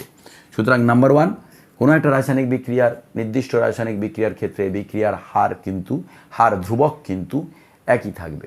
নাম্বার 2, যদি হার ধ্রুবক আমাদের পরিবর্তিত হয়, বা উল্টোভাবে বললে যদি রাসায়নিক বিক্রিয়া পরিবর্তিত হয়, অর্থাৎ একটা বিক্রিয়া না করে আমরা অন্য আর একটা বিক্রিয়া করব, তাহলে অন্য বিক্রিয়ার ক্ষেত্রে তাহলে কিন্তু হার ধ্রুবক আলাদা হবে। অর্থাৎ একই রাসায়নিক বিক্রিয়ায় হার ধ্রুবক কী হবে, একই হবে, এবং অন্য রাসায়নিক বিক্রিয়ায় কী হবে, বা অন্য আলাদা একটা যদি রাসায়নিক বিক্রিয়া নেই তাহলে সেক্ষেত্রে কিন্তু বিক্রিয়ার হার ধ্রুবক পরিবর্তিত হতে বাধ্য। আর কি লাগবে, আর তো একটা লাগবেই, আমরা দেখতে পাচ্ছি যে স্থির উষ্ণতায়, অর্থাৎ উষ্ণতার যদি আমরা পরিবর্তন করে দিই, অর্থাৎ উষ্ণতা যদি স্থির থাকে এই রাসায়নিক বিক্রিয়ার ক্ষেত্রে হার ধ্রুবকের মানের কোনো পরিবর্তন হবে না। কিন্তু উষ্ণতা যদি আমরা পাল্টে দেই, বা উষ্ণতা যদি পাল্টে যায়, অন্য উষ্ণতায় যদি রাসায়নিক বিক্রিয়াটা করি, সেক্ষেত্রে কিন্তু হার ধ্রুবকের মানের কিন্তু পরিবর্তিত হবে। তাহলে আশা করি বিক্রিয়ার হার ধ্রুবক সম্বন্ধে কোনো রকমের আর অস্পষ্টতা থাকবে না। যে বিক্রিয়ক অণুগুলো থাকবে, সেই বিক্রিয়ক অণুগুলোর গাঢ়ত্ব কী করবে, একক ধরবে, 1 মোল পার লিটার ধরবে। ধরার পরে কোনো একটা রাসায়নিক বিক্রিয়ার যে হার নির্ণায়ক হার সমীকরণ ছিল, সেই সমীকরণে বিক্রিয়ক অণুগুলোর গাঢ়ত্ব একক ধরার পরে যে বিক্রিয়ার হার বেরোবে, সেই হারটাকেই বলবো আমরা কি, বিক্রিয়ার হার ধ্রুবক। এখন আমরা আমাদের নেক্সট যে টপিকটা দেখছি, নেক্সট যে টপিকগুলো সেটা হচ্ছে বিক্রিয়ার ক্রম। প্রত্যেকটা টপিকই কিন্তু খুব ইন্টারেস্টিং, অর্থাৎ এগুলো ডেফিনেশান এবং সেটা বোঝাটা খুব জরুরি। যাই হোক, এবার আসছি আমরা বিক্রিয়ার ক্রম। তাহলে একটা রাসায়নিক বিক্রিয়া নিয়ে নেব, সেই আমাদের সর্বঘটে কাঁঠালি কলা, সেই রাসায়নিক বিক্রিয়াটাই নিলাম যেটা বারবার করে আমরা নিচ্ছি। এখান থেকে চলে আসবে এক্স সংখ্যক সি এবং ওয়াই সংখ্যক ডি, ওয়াই অণু ডি। তাহলে এই রাসায়নিক বিক্রিয়া কী হয়েছে, এ বি নিজেদের মধ্যে রাসায়নিক বিক্রিয়া করছে, করে তৈরি করছে কি সি এবং ডি। তাহলে এই বিক্রিয়ার যদি আমরা পরীক্ষালব্ধ ফলাফলের ভিত্তিতে যদি হার সমীকরণ তৈরি করি, পরীক্ষালব্ধ ফলাফলের ভিত্তিতে যদি হার সমীকরণ তৈরি করি, তাহলে সেখানে দেখব এর গাঢ়ত্ব নির্ভর করছে আলফা সংখ্যক অণুর ওপরে এবং বির গাঢ়ত্ব নির্ভর করছে বিটা সংখ্যক অণুর সঙ্গে। তাহলে এক্ষেত্রে বিক্রিয়ার হার সমীকরণ যদি আমরা বের করি, তাহলে বিক্রিয়ার হার সমীকরণ সমান K into A to the power alpha. বারবার বলছি আমরা যে হার সমীকরণ বের করছি সেটা কিন্তু পরীক্ষালব্ধ ফলের ভিত্তিতে, সেই জন্য আমরা এ লিখলাম না, আর B to the power beta. তাহলে এই পরীক্ষালব্ধ ফলাফলের ভিত্তিতে যে হার সমীকরণ আমরা নির্ণয় করলাম, সেখানে দেখলাম বিক্রিয়ার হার নির্ভর করছে এর যে গাঢ়ত্ব আলফার ওপরে, তার মানে এর সাপেক্ষে, তার মানে এর সাপেক্ষে বিক্রিয়ার হার, এর সাপেক্ষে বিক্রিয়ার ক্রম, এর সাপেক্ষে বিক্রিয়ার ক্রম কত হবে, যেহেতু নির্ভর করছে আলফার উপরে। তার মানে এ যে বিক্রিয়কগুলো তাদের ইন্ডিভিজুয়াল সাপেক্ষে আমরা বিক্রিয়ার ক্রম বের করতে পারি। ক্রম মানে এই যে ঘাত, এটাকেই বলবো আমরা কি ক্রম। তাহলে এ যে বিক্রিয়ক আমরা নিয়েছিলাম যার গাঢ়ত্ব ছিল কনসেন্ট্রেশন অফ এ, আর যার অণু সংখ্যা পরীক্ষালব্ধ ফল থেকে যেটা প্রাপ্ত সেটা হচ্ছে আলফা, তাহলে এই যে বিক্রিয়কটা এর সাপেক্ষে যদি বিক্রিয়ার ক্রম বের করি তাহলে সেই ক্রমটা হবে কিন্তু আলফা। ঠিক একই রকম যদি আমরা বির সাপেক্ষে বিক্রিয়ার ক্রম নির্ণয় করি, সেটা কি হবে, বির সাপেক্ষে বিক্রিয়ার ক্রম হবে বিটা। অর্থাৎ এই যে ঘাতগুলো পরীক্ষালব্ধ ফল থেকে যে অণু সংখ্যা যেগুলো ঘাতে উন্নীত হয়েছে, সেই অণু সংখ্যা বা বিক্রিয়ার ঘাত সেটাই কি হবে বিক্রিয়ার ক্রম। তার মানে যতগুলো আমরা বিক্রিয়ক নেব, প্রত্যেকটা বিক্রিয়কের নিজেদের সাপেক্ষে, অর্থাৎ এর সাপেক্ষে যদি ক্রম বলি তাহলে সেটা হবে আলফা, বির সাপেক্ষে যদি ক্রম বের করি তাহলে সেটা কি হবে, বির গাঢ়ত্ব কি সহগ বি বিটা, তাহলে বির সাপেক্ষে হবে বিটা। তাহলে এইভাবে আমরা কি করব, যে ইন্ডিভিজুয়াল বিক্রিয়কগুলো নিয়েছিলাম সেই বিক্রিয়কগুলোর সাপেক্ষে আমরা কি করব, বিক্রিয়ার ক্রম বের করব। কিন্তু বিক্রিয়কের সাপেক্ষে আলাদা আলাদা করে বের করার চেয়ে আমরা সামগ্রিকভাবে পুরো বিক্রিয়াটার কিন্তু একটা ক্রম বের করব, পুরো বিক্রিয়াটার একটা অর্ডার বা ক্রম আমরা বের করব। তাহলে পুরো বিক্রিয়ার যদি ক্রম হয়, অর্থাৎ পুরো বিক্রিয়াটার, পুরো রাসায়নিক বিক্রিয়াটার যদি ক্রম হয়, তাহলে সেই ক্রম কি হবে, ইন্ডিভিজুয়াল পুরো বিক্রিয়া, রাসায়নিক পুরো বিক্রিয়ার যদি ক্রম আমরা বের করি টোটাল, তাহলে সেটা কি হবে, ইন্ডিভিজুয়াল এর যে ক্রম আলফা এবং বি আর একটা বিক্রিয়ক যেটা ছিল বি তার ক্রম বিটা, তাহলে এই দুটো ক্রমের সমষ্টি হবে পুরো রাসায়নিক বিক্রিয়াটার ক্রম। অর্থাৎ কোনো রাসায়নিক বিক্রিয়ার ক্রম বের করতে গেলে আমাদের কি করতে হবে, যে বিক্রিয়ক অণুগুলো আছে সেই বিক্রিয়ক অণুগুলো যে পরীক্ষালব্ধ ফল থেকে যে অণুগুলো পেয়েছি সেগুলোই গাঢ়ত্বে, সেগুলোই কী হয়েছে, গাঢ়ত্বের সহগে পরিণত হয়েছে। তাহলে পরীক্ষালব্ধ ফল থেকে বিক্রিয়কের যে অণুগুলো গাঢ়ত্বের ঘাতে উন্নীত হয়েছে তাদের সমষ্টিকে কি বলবো, তাদের সমষ্টিকে বলবো আমরা কোনো রাসায়নিক বিক্রিয়ার ক্রম। তাহলে কোনো রাসায়নিক বিক্রিয়ার পরীক্ষালব্ধ হার সমীকরণে, তাহলে এটা কি সমীকরণ, এটা পরীক্ষালব্ধ হার সমীকরণ। তাহলে কোনো রাসায়নিক বিক্রিয়ার পরীক্ষালব্ধ হার সমীকরণে বিক্রিয়কের গাঢ়ত্বের ঘাতের সমষ্টি, কোনো রাসায়নিক বিক্রিয়ায় পরীক্ষালব্ধ হার সমীকরণ, এটা পরীক্ষালব্ধ হার সমীকরণ, তাই না, বিক্রিয়ার গতিসূত্র থেকে আমরা পেয়েছি। তাহলে কোনো রাসায়নিক বিক্রিয়ায় পরীক্ষালব্ধ হার সমীকরণে বিক্রিয়ক অণুগুলোর গাঢ়ত্বের যে ঘাত, সেই ঘাতের সমষ্টিকে বলবো আমরা সেই রাসায়নিক বিক্রিয়ার ক্রম। তাহলে যদি আমরা একটা জ্যান্ত এক্সাম্পল দেখে নিই তাহলে কি দাঁড়াবে, একটা এক্সাম্পল আমরা দেখে নিতে চাইছি। ধরো আবার একই এক্সাম্পল দিচ্ছি আমরা, ধরো N2O5 নিলাম, N2O5 ক অণু লাগছিল, 2 অণু, সেখান থেকে আমরা কি পেলাম, দুটো NO2, 2NO2 প্লাস O2। তাহলে এই রাসায়নিক বিক্রিয়ার ক্ষেত্রে আমরা কি করব, এই রাসায়নিক বিক্রিয়ার ক্রম আমরা নির্ণয় করব। তাহলে এই রাসায়নিক বিক্রিয়ার ক্রম বের করতে গেলে রেট বের করি। হার সমীকরণটা আমরা আগেও দেখেছি, এই বিক্রিয়ার হার সমীকরণ কি হয়, K into N2O5, K into N2O5 1, অর্থাৎ যে পরীক্ষালব্ধ ফলে N2O5 এর যে গাঢ়ত্ব, সেই গাঢ়ত্ব একক হবে, যে ঘাতটা হবে অনুসংখ্যা, সেই অনুসংখ্যা কী হবে 1, সেই জন্য এটা N2O5। তাহলে এই বিক্রিয়ার ক্রম কী হবে, এই বিক্রিয়ার ক্রম হবে এর পাওয়ার যেটা, কারণ এখানে একটাই বিক্রিয়ক আছে, সুতরাং বিক্রিয়ার ক্রম কী হবে, এখানে আলফা হচ্ছিল, এখানে বিটা হচ্ছিল, দুটো বিক্রিয়ক ছিল, সেই জন্য বিক্রিয়ার ক্রম কী হয়েছিল আলফা প্লাস বিটা। এখানে একজনই আছে আর তার ঘাতটা কত, তার ঘাতটা 1, সুতরাং বিক্রিয়ার ক্রম কী হবে, বিক্রিয়ার ক্রম হবে 1। তাহলে এই রাসায়নিক বিক্রিয়া থেকে আমরা বুঝতে পারলাম যে বিক্রিয়ক অণুগুলোর যে গাঢ়ত্বের ঘাত, সেই ঘাতের সমষ্টিকে বলবো আমরা রাসায়নিক বিক্রিয়ার ক্রম। তাহলে আমরা আরও একটা এক্সাম্পল দেখে নিই। এটা যেমন খুব সোজা একটা এক্সাম্পল হয়ে গেল, জাস্ট একটা অণু ছিল, তো তার একটা অণুর গাঢ়ত্বের ঘাতকে আমরা লিখলাম। একটা যদি সোজা লিখে নিই, আর একটা রিয়াকশান লিখে নিই একটু অন্য রকমের, 2NO2 অর্থাৎ নাইট্রোজেন অক্সাইড এবং ফ্লোরিন, নাইট্রোজেন অক্সাইড এবং ফ্লোরিন কী করলো, নিজেদের মধ্যে রাসায়নিক বিক্রিয়া করে তৈরি করলো 2NO2F। 2NO2F। তাহলে এই রাসায়নিক বিক্রিয়ার আমরা পরীক্ষালব্ধ বিক্রিয়া হার সমীকরণ দেখে নিই, যে পরীক্ষা থেকে আমরা যে হার সমীকরণ পাচ্ছি সেই হার সমীকরণকে কি করব আমরা এখন দেখে নেব। তাহলে এই রাসায়নিক বিক্রিয়ার পরীক্ষালব্ধ হার সমীকরণ থেকে যেটা পাবো K = NO2, তাহলে NO2-র ঘাত হবে 1 এবং ফ্লোরিন। আমি বারবার বলছি পরীক্ষালব্ধ ফল থেকেই কিন্তু পেয়েছি NO2 = 1 এবং ফ্লোরিন হচ্ছে 1, এবং এখানে কিন্তু গুণফলের আকারে আছে, বারবার খেয়াল রাখবে, হ্যাঁ, এখানে গুণফলের আকারে আছে।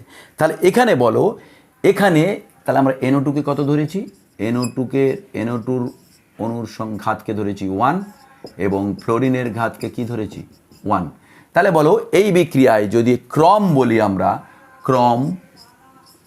ক্রমকে আমরা বলি N দিয়ে প্রকাশ করি, তাহলে ক্রম যদি বলি তাহলে বলো এর ঘাত কত, NO2-র ঘাত কত 1, এই যে 1, আর ফ্লোরিনের ঘাত কত, ফ্লোরিনের ঘাত 1, তাহলে এই বিক্রিয়া হলো ক্রম 2। তার মানে রাসায়নিক বিক্রিয়ার ক্রম অনুসারে কিন্তু সেই বিক্রিয়াগুলোর আমরা নাম নিতে পারি, অর্থাৎ যে বিক্রিয়ার ক্রম 1 সেটাকে বলবো আমরা প্রথম ক্রমের রাসায়নিক বিক্রিয়া, যে বিক্রিয়ার ক্রম 2 সেটাকে বলবো আমরা দ্বিতীয় ক্রমের রাসায়নিক বিক্রিয়া, যে বিক্রিয়ার ক্রম 0 সেটাকে বলবো আমরা কি 0 ক্রমের রাসায়নিক বিক্রিয়া। তাহলে এভাবেই আমরা 0 ক্রম, প্রথম ক্রম, দ্বিতীয় ক্রম, তৃতীয় ক্রম, বিভিন্ন ক্রমের রাসায়নিক বিক্রিয়া বের করতে পারি। কিন্তু তাহলে সেক্ষেত্রে খেয়াল রাখতে হবে রাসায়নিক বিক্রিয়ার ক্রম নির্ণয় করতে হবে তোমাদের, আর ক্রম নির্ণয়ে তোমাদের সাহায্য করবে পরীক্ষালব্ধ বিক্রিয়া হার সমীকরণ। তাহলে কোনো রাসায়নিক বিক্রিয়ার পরীক্ষালব্ধ হার সমীকরণে যে সমস্ত বিক্রিয়কগুলো আছে, কোনো রাসায়নিক বিক্রিয়ায় পরীক্ষালব্ধ হার সমীকরণে বিক্রিয়ক যে অণুগুলো আছে তাদের গাঢ়ত্বের ঘাতের সমষ্টিকে বলবো আমরা বিক্রিয়ার হার। তাহলে আশা করি যে কোনো একটা রাসায়নিক বিক্রিয়ার হার নির্ণয় খুব একটা সমস্যা থাকবে না। তোমাদের তো কোনো সমস্যাই নেই, সমস্যা নেই কেন, কারণ তোমাদের কি করবে, তোমাদের যখনই কোনো বিক্রিয়ার ক্রম বের করতে চাইবে তোমরা বলবে যে পরীক্ষালব্ধ হার সমীকরণটা আমাদের দাও। তাহলে পরীক্ষালব্ধ হার সমীকরণ যত সময় না তুমি পাচ্ছ, অর্থাৎ এই রাশিটা তুমি যত সময় না পাচ্ছ, তাহলে কিন্তু তুমি তার ক্রম বের করতে পারবে না। সুতরাং এটা তো আমরা বের করতে পারবো না, আমরা ঘরে বসে বা পরীক্ষার খাতায় বা পরীক্ষার হলে গিয়ে আমরা বিক্রিয়ার যে পরীক্ষালব্ধ ফল, পরীক্ষালব্ধ হার সমীকরণ সেটা তো বের করতে পারবো না। তাহলে পরীক্ষালব্ধ হার সমীকরণ কী করবে, তোমাদের দেওয়া থাকবে। তাহলে পরীক্ষালব্ধ হার সমীকরণ যদি দেওয়া থাকে, তো এই পরীক্ষালব্ধ হার সমীকরণ থেকে প্রাপ্ত বিক্রিয়ক অণুগুলোর যে গাঢ়ত্ব পাবো আমরা, সেই বিক্রিয়ক অণুগুলোর গাঢ়ত্বের সমষ্টি, অর্থাৎ গাঢ়ত্বগুলোকে কী করবো আমরা যোগ করে দেবো। তাহলে সেই গাঢ়ত্বের সমষ্টিকে আমরা বলবো বিক্রিয়ার ক্রম। Very simple. সুতরাং আশা করি আমরা ধীরে ধীরে যখন এগোচ্ছি ব্যাপারগুলো, রাসায়নিক গতিবিদ্যার ব্যাপারগুলো আশা করি তোমাদের মধ্যে আস্তে আস্তে পরিষ্কার হচ্ছে। সুতরাং এগুলোকে কিন্তু কোনো রকমের স্কিপ করার চেষ্টা করো না, তাহলে কিন্তু রাসায়নিক কেমিক্যাল কাইনেটিক্সের সব মজাই কিন্তু নষ্ট হয়ে যাবে। ঠিক আছে, অর্থাৎ এইগুলো কিন্তু আমরা ধারে ধারে যদি পড়ি, ধাপে ধাপে পড়ি। তোমরা বলো তোমাদের কতটুকু সময় স্পেন্ড করতে হবে এই ভিডিওটা, জোর 1 ঘন্টা থেকে 1 ঘন্টা 15 মিনিট। তার মানে you have to spend only 1.5 hour, তাই না? 1 ঘন্টা বা 1 ঘন্টা 15 মিনিট বা 1.5 ঘন্টার মধ্যে কী করতে হবে, অনলি স্পেন্ড করতে হবে। তাহলে যদি স্পেন্ড করো তাহলে কী হবে, এতগুলো টপিক তোমাদের কাছে কী হয়ে যাবে, ক্লিয়ার হয়ে যাবে। তাহলে দেখো কেমিক্যাল কাইনেটিক্সে কোনো ধরনের প্রশ্ন তোমাদের কিন্তু চ্যালেঞ্জ করতে পারবে না। এখন আমরা আরেকটা রাসায়নিক বিক্রিয়া নিলাম, যেখানে আমরা কি করব, যে রাসায়নিক বিক্রিয়াটাকে বলবো আমরা মৌলিক রাসায়নিক বিক্রিয়া। মৌলিক রাসায়নিক বিক্রিয়া মানে কি, আমরা পরে পড়বো মৌলিক রাসায়নিক বিক্রিয়া বা যৌগিক রাসায়নিক বিক্রিয়া, সেগুলো কি আমরা দেখব। মৌলিক রাসায়নিক বিক্রিয়া বলতে আমরা বুঝবো যে বিক্রিয়াটা এক ধাপে সংগঠিত হবে, অর্থাৎ বিক্রিয়ক সরাসরি বিক্রিয়াজাত পদার্থে উপনীত হবে, বিক্রিয়ক যে অণুগুলো আছে তারা সরাসরি বিক্রিয়াজাত পদার্থে উৎপন্ন হবে, এরকম বিক্রিয়াগুলোকে বলবো আমরা মৌলিক রাসায়নিক বিক্রিয়া। তাহলে এরকম যদি মৌলিক রাসায়নিক বিক্রিয়া আমরা নেই, যেমন একটা এক্সাম্পল আমরা নিচ্ছি মৌলিক রাসায়নিক বিক্রিয়ার, ধরো 2SO2 সালফার ডাইঅক্সাইড অক্সিজেনের সঙ্গে বিক্রিয়া করে তৈরি করে সালফার ট্রাইঅক্সাইড SO3, 6 4 2 6, ঠিক আছে। তাহলে এই 2SO2 + O2SO3 এই যে রাসায়নিক বিক্রিয়াটা, এখানে কি হলো, SO2 অণু এবং অক্সিজেন অণু সরাসরি যুক্ত হয়ে সালফার ট্রাইঅক্সাইড অণুর উৎপন্ন হলো। অর্থাৎ এখানে কিন্তু এই বিক্রিয়ার মাঝখানে কিন্তু অন্য কেউ কিছু তৈরি হয়নি, অর্থাৎ এই দুজন বিক্রিয়া করে অন্য কিছু একটা তৈরি করেছে, সে ভেঙে গিয়ে আবার SO3 তৈরি করেছে, এরকম ঘটনা কিন্তু ঘটেনি। এখানে কি হয়েছে, বিক্রিয়ক অণুগুলো সরাসরি রাসায়নিক বিক্রিয়ায় অংশগ্রহণ করে প্রোডাক্টে কনভার্ট হয়েছে, তার মানে এই বিক্রিয়াগুলোকে বলবো আমরা মৌলিক রাসায়নিক বিক্রিয়া। তাহলে এই ধরনের মৌলিক রাসায়নিক বিক্রিয়ার ক্ষেত্রে যদি আমরা বিক্রিয়ার হার নির্ণয় করি, বিক্রিয়ার হার সমীকরণ দেখি, হার equal to K into SO2 square into O2। তার মানে কিন্তু কি হচ্ছে, এখানে যে বিক্রিয়ক অণুগুলো আছে সেগুলোই কিন্তু ঘাতে পরিণত হবে। তাহলে এই রাসায়নিক বিক্রিয়া কি করলো, যেহেতু এটা তোমার এই রাসায়নিক বিক্রিয়াটা যেহেতু আমরা SO2 গাঢ়ত্ব কত দেখলাম 2 আর অক্সিজেনের গাঢ়ত্ব 1, কারণ এটা মৌলিক বিক্রিয়া। মৌলিক বিক্রিয়াতে কোনো সমস্যা নেই, মৌলিক বিক্রিয়া পরীক্ষালব্ধ ফল এবং সমীকরণ থেকে প্রাপ্ত দুটো কিন্তু একই হবে। তাহলে এক্ষেত্রে আমরা ক্রমকে আমরা কি বলতে পারি, 2 আর অক্সিজেনের জন্য 1, তাহলে 2 আর 1 মিলে 3। তাহলে মৌলিক বিক্রিয়াগুলোর ক্ষেত্রে কোনো রাসায়নিক বিক্রিয়া যেগুলো এক ধাপে সংগঠিত হবে, অর্থাৎ মৌলিক বিক্রিয়া, তাদের ক্ষেত্রে পরীক্ষালব্ধ ফল এবং সমীকরণ থেকে প্রাপ্ত দুটো রাশি কি হবে, সমান হবে, কাজেই তাদের ক্ষেত্রে কিন্তু ক্রম নির্ণয়ে কোনো সমস্যা নেই। সুতরাং সেটা সরাসরি আমরা কি করব, সমীকরণে বসিয়ে দেবো, বিক্রিয়ার হার সমীকরণে বসিয়ে দেবো, আর বিক্রিয়ার হার সমীকরণগুলো এখানে যে অণুর সংখ্যাগুলো থাকবে সেগুলোই কী হবে, ঘাতে উন্নীত হবে, কারণ এটা স্ট্রেট সোজাসুজি কী হয়েছে, বিক্রিয়ক থেকে বিক্রিয়াজাত পদার্থে রূপান্তরিত হচ্ছে। তাহলে এদের ক্ষেত্রে পরীক্ষালব্ধ ফল এবং সমীকরণ থেকে প্রাপ্ত দুটো কিন্তু বিক্রিয়ার হার সমীকরণ কী হবে, একই হবে, এবং তাদের ক্রমও কী হবে, এক। সুতরাং সেক্ষেত্রে এই বিক্রিয়াগুলোর ক্ষেত্রে ক্রম হবে 2 আর 1, টোটাল হবে 3। এখন আমরা দেখব বিক্রিয়া যে হার ধ্রুবক আমরা বের করলাম কে, সেই হার ধ্রুবকের একক। এখান থেকে কিন্তু ছোট্ট প্রশ্ন আছে, MCQ আছে, ছোট 1 নম্বরের প্রশ্নও এখান থেকে আসে। তাহলে এই বিক্রিয়া যে হার ধ্রুবক আমরা কে বের করলাম, সেই কে থেকে আমরা কি করব, সেই কের একক কি হবে সেটা কিন্তু আমরা এখন বের করব। তাহলে দেখো একটা রাসায়নিক বিক্রিয়া, ছোট্ট একটা রাসায়নিক বিক্রিয়া নিয়ে নিই, যেখানে ধরো আমরা ধরছি n মোল A কি করছে, রাসায়নিক বিক্রিয়া করে সে কিসে কনভার্ট করছে, প্রোডাক্টে কনভার্ট করছে। তাহলে n মোল A, তাহলে এখানে বিক্রিয়ার ক্রম কত, এখানে বিক্রিয়ার ক্রম কত, আমরা পরীক্ষালব্ধ ফলটাই ডাইরেক্ট লিখেছি, এখানে পরীক্ষালব্ধ ফল, এখানে ক্রম হচ্ছে n। তার মানে এটা কি সরাসরি পরীক্ষালব্ধ ফলাফলের ভিত্তিতে রচিত, পরীক্ষালব্ধ ফলাফলের ভিত্তিতে সরাসরি রচিত।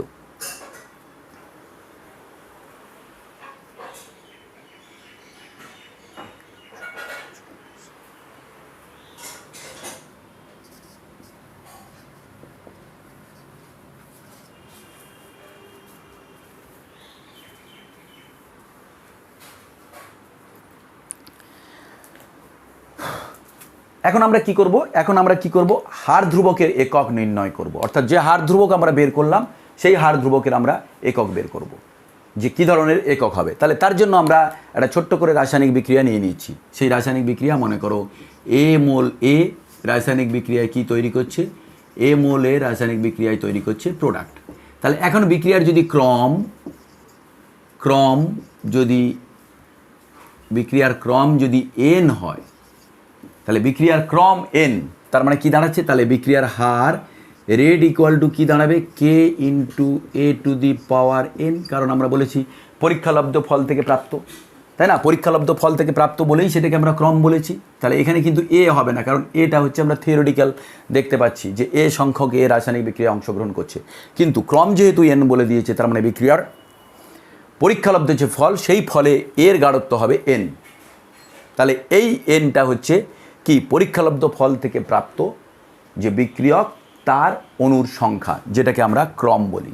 যাই হোক, তাহলে এখন আমাদের যেটা লক্ষ্য যে হার ধ্রুবক অর্থাৎ কে, এই কের একক নির্ণয় করা। তাহলে আমরা দেখে নিই এখানে সমীকরণে কে ইকুয়াল টু কী দাঁড়াবে। তাহলে কে ইকুয়াল টু কী দাঁড়াবে, ওপরে rate divided by concentration of A to the power n। তার মানে আমরা কি বলতে পারি, তাহলে আর এর একক যদি বের করতে হয়, অর্থাৎ আর বা কে এর একক যদি আমাদের বের করতে হয়, হার ধ্রুবক কি এখানে, হার ধ্রুবক কে, তাহলে যদি আমরা কে এর একক বের করি, তাহলে কে এর একক মানে কি বোঝাবে, কে এর একক বলতে আমরা বুঝবো আর এর একক, আরটাকে কি বলবো আমরা, বিক্রিয়া হার। তাহলে বিক্রিয়া হারের একক, বিক্রিয়া হারের একক, এবং নিচে কি আছে বিক্রিয়ক পদার্থ, বিক্রিয়ক পদার্থের কি হবে গাঢ়ত্বের একক,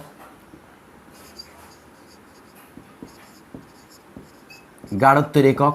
কিন্তু গাঢ়ত্বের এককের দেখো পাওয়ার আছে কত, গাঢ়ত্বের একক টু দি পাওয়ার n। তাহলে দেখো বিক্রিয়ার হারের একককে আমরা বলি, হারের একক আমরা কাকে বলবো, হার বলতে আমরা বুঝবো কনসেন্ট্রেশন বাই টাইম, গাঢ়ত্ব concentration by time, concentration by time. আর বিক্রিয়কের গাঢ়ত্বের একক কি হবে, কনসেন্ট্রেশন, বিক্রিয়কের গাঢ়ত্ব হবে কনসেন্ট্রেশন, পাওয়ার আছে n, তাহলে two the power n, concentration to the power n। তাহলে কী দাঁড়ালো, কনসেন্ট্রেশন বাই টাইম সেটা হচ্ছে বিক্রিয়ার হারের একক, আর এদিকে কী দাঁড়ালো বিক্রিয়ার গাঢ়ত্বের একক কনসেন্ট্রেশন, যেহেতু পাওয়ার আছে n তাহলে কনসেন্ট্রেশন টু দি পাওয়ার কী হলো n দাঁড়ালো। তাহলে এখন এইটাকে যদি আমরা সিম্পলিফাইড করি তাহলে কী দাঁড়াবে, টাইমটা নিচে চলে আসবে, এই কনসেন্ট্রেশনটা ওপরে চলে আসবে। তাহলে ওপরে কি আছে, ওপরে আছে কনসেন্ট্রেশন আছে, আর নিচে কি আছে -1, তাহলে কনসেন্ট্রেশন টু দি পাওয়ার ওপরে কত 1 মাইনাস n, নিচ থেকে কি যাবে -n যাবে, তাহলে concentration to the power 1 - n, তাই না, concentration to the power 1 - n, ওপরে 1 আর নিচে হচ্ছে -n, আর টাইম কি আছে নিচে, তার মানে কি দাঁড়াবে টাইম ইনভার্স। ঠিক আছে, তাহলে কী হলো concentration to the power 1 - n আর টাইম ইনভার্স। সুতরাং এটা গেল যে কোনো একটা রাসায়নিক বিক্রিয়ার যে হার ধ্রুবক, সেই হার ধ্রুবকের একক concentration to the power 1 - n আর টাইম টু দি পাওয়ার -1। তাহলে এখন আমরা কি দেখব, এই হার ধ্রুবকের বিভিন্ন এককে এই হার ধ্রুবকের এককগুলো কি হবে সেটা আমরা দেখব। তাহলে আমরা এটাকে লিখে নিই, concentration to the power 1 - n আর টাইম টু দি পাওয়ার -1। এখন তিনটে একক আমাদের খুব পপুলার, যেটা হচ্ছে এক, যদি এরা মোলার গাঢ়ত্ব হিসেবে দেখি তাহলে কনসেন্ট্রেশনের মোলার গাঢ়ত্ব কী হবে, মোল পার লিটার, মোল পার লিটার। এটা কি গেল, যদি আমরা মোলার গাঢ়ত্ব যদি দেখি তাহলে মোল পার লিটার টু দি পাওয়ার কি আসছে 1 - n। টাইমটাকে কি বলবো, টাইমটাকে আমরা সেকেন্ড, তাহলে সেকেন্ড ইনভার্স, অর্থাৎ মোল পার লিটারে যদি আমরা দেখি তাহলে এর একক কী হবে, মোল পার লিটারে এককটা কী হবে, মোল পার লিটারে এককে concentration to the power 1 - n, তাহলে কী করলাম কনসেন্ট্রেশনটাকে কী করলাম mole per litre to the power 1 - n, টাইমটাকে কী বললাম সেকেন্ড, তাহলে টাইম ইনভার্স বা সেকেন্ড ইনভার্স। এটাকে যদি আমরা অন্য গাঢ়ত্বে দেখি, যদি আর একটা দেখি আমরা মোল ডেসিমিটার কিউব, কারণ লিটার মানে কি ডেসিমিটার কিউব, তাহলে যদি এটাকে আমরা বলি মোল ডেসিমিটার টু দি পাওয়ার -3, একই ব্যাপার। তাহলে আমরা কী করলাম, মোল ডেসিমিটারে ইউনিটটা লিখলাম, তাই না, যেখানে লিটার থেকে আমরা কী করলাম ডেসিমিটার কিউবে গেলাম, তাহলে mole decimetre cube minus to the power 1 - n second inverse. কেউ চাপের রেসপেক্টে প্রকাশ করতে চাইলো, মানে গাঢ়ত্বটাকে যদি চাপের রেসপেক্টে প্রকাশ করে তাহলে তার কী দাঁড়াবে, atm atmosphere two the power 1 - n second inverse. তাহলে এই তিনটে ইউনিটেই কী করবো আমরা প্রকাশ করতে পারি, mole litre inverse to the power 1 - n second inverse. তোমরা শুধু খেয়াল রাখবে গাঢ়ত্ব টু দি পাওয়ার 1 - n আর টাইম ইনভার্স। এবার গাঢ়ত্বগুলোকে জাস্ট চেঞ্জ করবে, ঠিক আছে, কোনো গাঢ়ত্বকে চেঞ্জ করলে মোল লিটার ইনভার্স দিয়ে, ঠিক আছে, মোল ডেসিমিটার -3 দিয়ে অথবা অ্যাটমসফিয়ার দিয়ে। তাহলে সব জায়গায় কী করবে, ওই গাঢ়ত্বের জায়গায়, কনসেন্ট্রেশনের জায়গায় কী করলাম, জাস্ট আমরা গাঢ়ত্বগুলোকে বসিয়ে দিলাম, যে বিভিন্ন গাঢ়ত্বগুলো আছে সেই গাঢ়ত্বগুলোকে বসিয়ে দিলাম। বসিয়ে দিতেই আমরা কি পেয়ে গেলাম, কের একক পেয়ে গেলাম। এখন আমরা এই কের এককগুলোকে আমরা বিভিন্ন ক্রমের বিক্রিয়ার ক্ষেত্রে আমরা এই কের এককগুলোকে বের করতে পারি। যেমন দেখো আমি একটা বলে দিই, ধরো আমরা প্রথম ক্রম বিক্রিয়ার ক্ষেত্রে দেখছি, ঠিক আছে, আমরা প্রথম ক্রম বিক্রিয়ার ক্ষেত্রে দেখছি। সুতরাং এটা হচ্ছে প্রথম ক্রম বিক্রিয়া, বা n = কত, 1। তাহলে যদি n = তোমরা এখানে 1 বসাও, তাহলে কিন্তু এই যে বিক্রিয়া যেগুলো আমরা লিখেছি বিভিন্ন এককে, ঠিক আছে, সেগুলোর কিন্তু মান তোমরা কী হবে, পেয়ে যাবে। তাহলে দেখো এখানে যদি আমি n1 বসাই, তাহলে আমরা কি করলাম, এখন এই 3টে এককে আমরা কি করব, দু একটা এক্সাম্পল দেখে নেব যে বিক্রিয়ার হার ধ্রুবকগুলোর একক কীরকম হয়। প্রথমে আসছি আমরা ক্রম, তাহলে এখানে কি আসছি আমরা, ক্রম। এখন মনে করো ক্রম 1, ক্রম যদি 1 হয়, জাস্ট n এর মানটা কি বসাবে, n এর মানটা 1 বসাবে। তাহলে বসিয়ে দাও, তাহলে কি দাঁড়াচ্ছে, মোল litre inverse to the power 1 - 1 second inverse.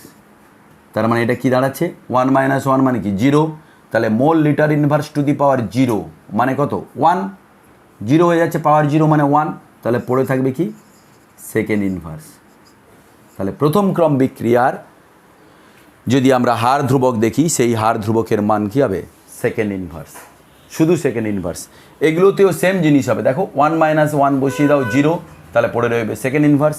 এখানেও n এর মান মানে ক্রম যদি 1 বসাও, তাহলে 1 - 1 0, সেখানেও পড়ে রইবে কি, সেকেন্ড ইনভার্স। তাহলে এখানেও কী হবে, ক্রম 1 হলে সেকেন্ড ইনভার্স, এটাও কী হবে, সেকেন্ড ইনভার্স। ঠিক আছে, এখন মনে করো বিক্রিয়ার ক্রম 2, দ্বিতীয় ক্রমের বিক্রিয়া। তাহলে জাস্ট কি করবে, এখানে 2 মানটা বসিয়ে দেবে। 2 মানটা যদি বসিয়ে দেয়, তাহলে কি দাঁড়াচ্ছে, তাহলে mole litre inverse to the power 1 - 2 second inverse. 1 - 2 মানে কি হবে, এটা 1 - 2 মানে কি, -1। তাহলে কি দাঁড়াবে, মোল -1 লিটার কি হবে, -1 আর -1 +1 লিটার আর সেকেন্ড ইনভার্স। তাহলে যদি বলে দ্বিতীয় ক্রম বিক্রিয়ার হার ধ্রুবকের একক নির্ণয় করো, তাহলে তোমরা কিভাবে বের করবে দ্বিতীয় ক্রম বিক্রিয়ার হার ধ্রুবক। জাস্ট কিছু নয়, এই যে কোন এককে তোমাদের বের করতে বলেছে দেখবে, যদি মোল লিটার ইনভার্স বা মোল ডেসিমিটার -3 অথবা এটিএম, যে ইউনিটে বলবে তোমরা কি করবে, জাস্ট এই n এর জায়গায় জাস্ট n এর ভ্যালুটা পুট করে দেবে। যদি তোমাকে মোল ডেসিমিটার -3তে যদি বের করতে বলে, তাহলে তুমি কি করবে, সেম জিনিস সেকেন্ড ক্রম বিক্রিয়ার ক্ষেত্রে কি করবে, তাহলে মোল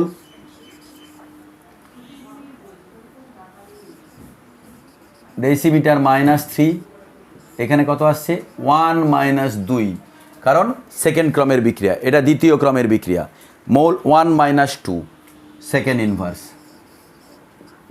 তাহলে এটা কি দাঁড়াচ্ছে, 1 - 2 কি, -1, তাহলে কি দাঁড়াবে, মোল -1 ডিএম কত, -1 আর -3, তাহলে ডিএম 3 আর সেকেন্ড ইনভার্স। যদি আমরা এটিএম ইউনিটে যাই, যদি আমরা এটিএমে যাই, তাহলে কি হবে, ATM to the power 1 - 2 second inverse. তাহলে কি দাঁড়াচ্ছে, ATM to the power -1 second inverse. তাহলে কি করলাম, এভাবে জাস্ট আমরা n এর মান যদি বসিয়ে দিতে পারি, n এর মান যদি বসিয়ে দিতে পারি, তাহলে আমরা কি করব, সেই রাসায়নিক বিক্রিয়ার অর্ডার, সেই রাসায়নিক বিক্রিয়ার যে কে, সেই কের কিন্তু ইউনিট বের করব। তাহলে mole litre inverse to the power 1 - n বা concentration to the power 1 - n second inverse. এখন কি করব, এই কনসেন্ট্রেশনের রাশিগুলোকে আমরা চেঞ্জ করব। কোনো সময় নেব মোল লিটার ইনভার্স, কোনো সময় নেব মোল ডেসিমিটার -3, কোনো সময় নেব এটিএম। তাহলে এইভাবে জাস্ট এই ফর্মুলাটা যদি তোমাদের কাছে রেডি থাকে, তাহলে সেই ফর্মুলার বেসিসে আমরা যদি ক্রম জানতে চাই, মানে ক্রম যদি বলে দিই, তাহলে সেই ক্রম থেকে কিন্তু সেই বিক্রিয়ার হার ধ্রুবকের একক খুব আরামসে নির্ণয় করতে পারবো। কাজেই দেখো এটা এখান থেকে কিভাবে আসছে তোমাদের খুব একটা দরকার নেই, এটা তো আমাদের পড়ানোর জন্য আমাকে জানাতেই হবে যে কি করে হঠাৎ করে আমি কে এর একককে এইভাবে লিখে ফেললাম। সেইটা আমি দেখালাম যে কে এর এককটা কীভাবে এসছে। তোমাদের শুধু আলটিমেট মনে রাখতে হবে এইটুকু যে concentration to the power 1 - n second inverse বা টাইম ইনভার্স। টাইমটাকে আমরা বরাবরই সেকেন্ডই বলবো, মিনিটের সাধারণত রাসায়নিক বিক্রিয়া তো সেকেন্ডের হিসেবে বলবো। তাহলে mole litre inverse to the power 1 - n time inverse. এবার এই কনসেন্ট্রেশনটাকে আমরা কি করব, কোনো সময় মোলে বলবো, তাহলে mole litre inverse to the power 1 - n second inverse. কোনো সময় আমরা মোল ডেসিমিটার -3 বলবো, তাহলে mole decimetre -3 to the power 1 - n second inverse.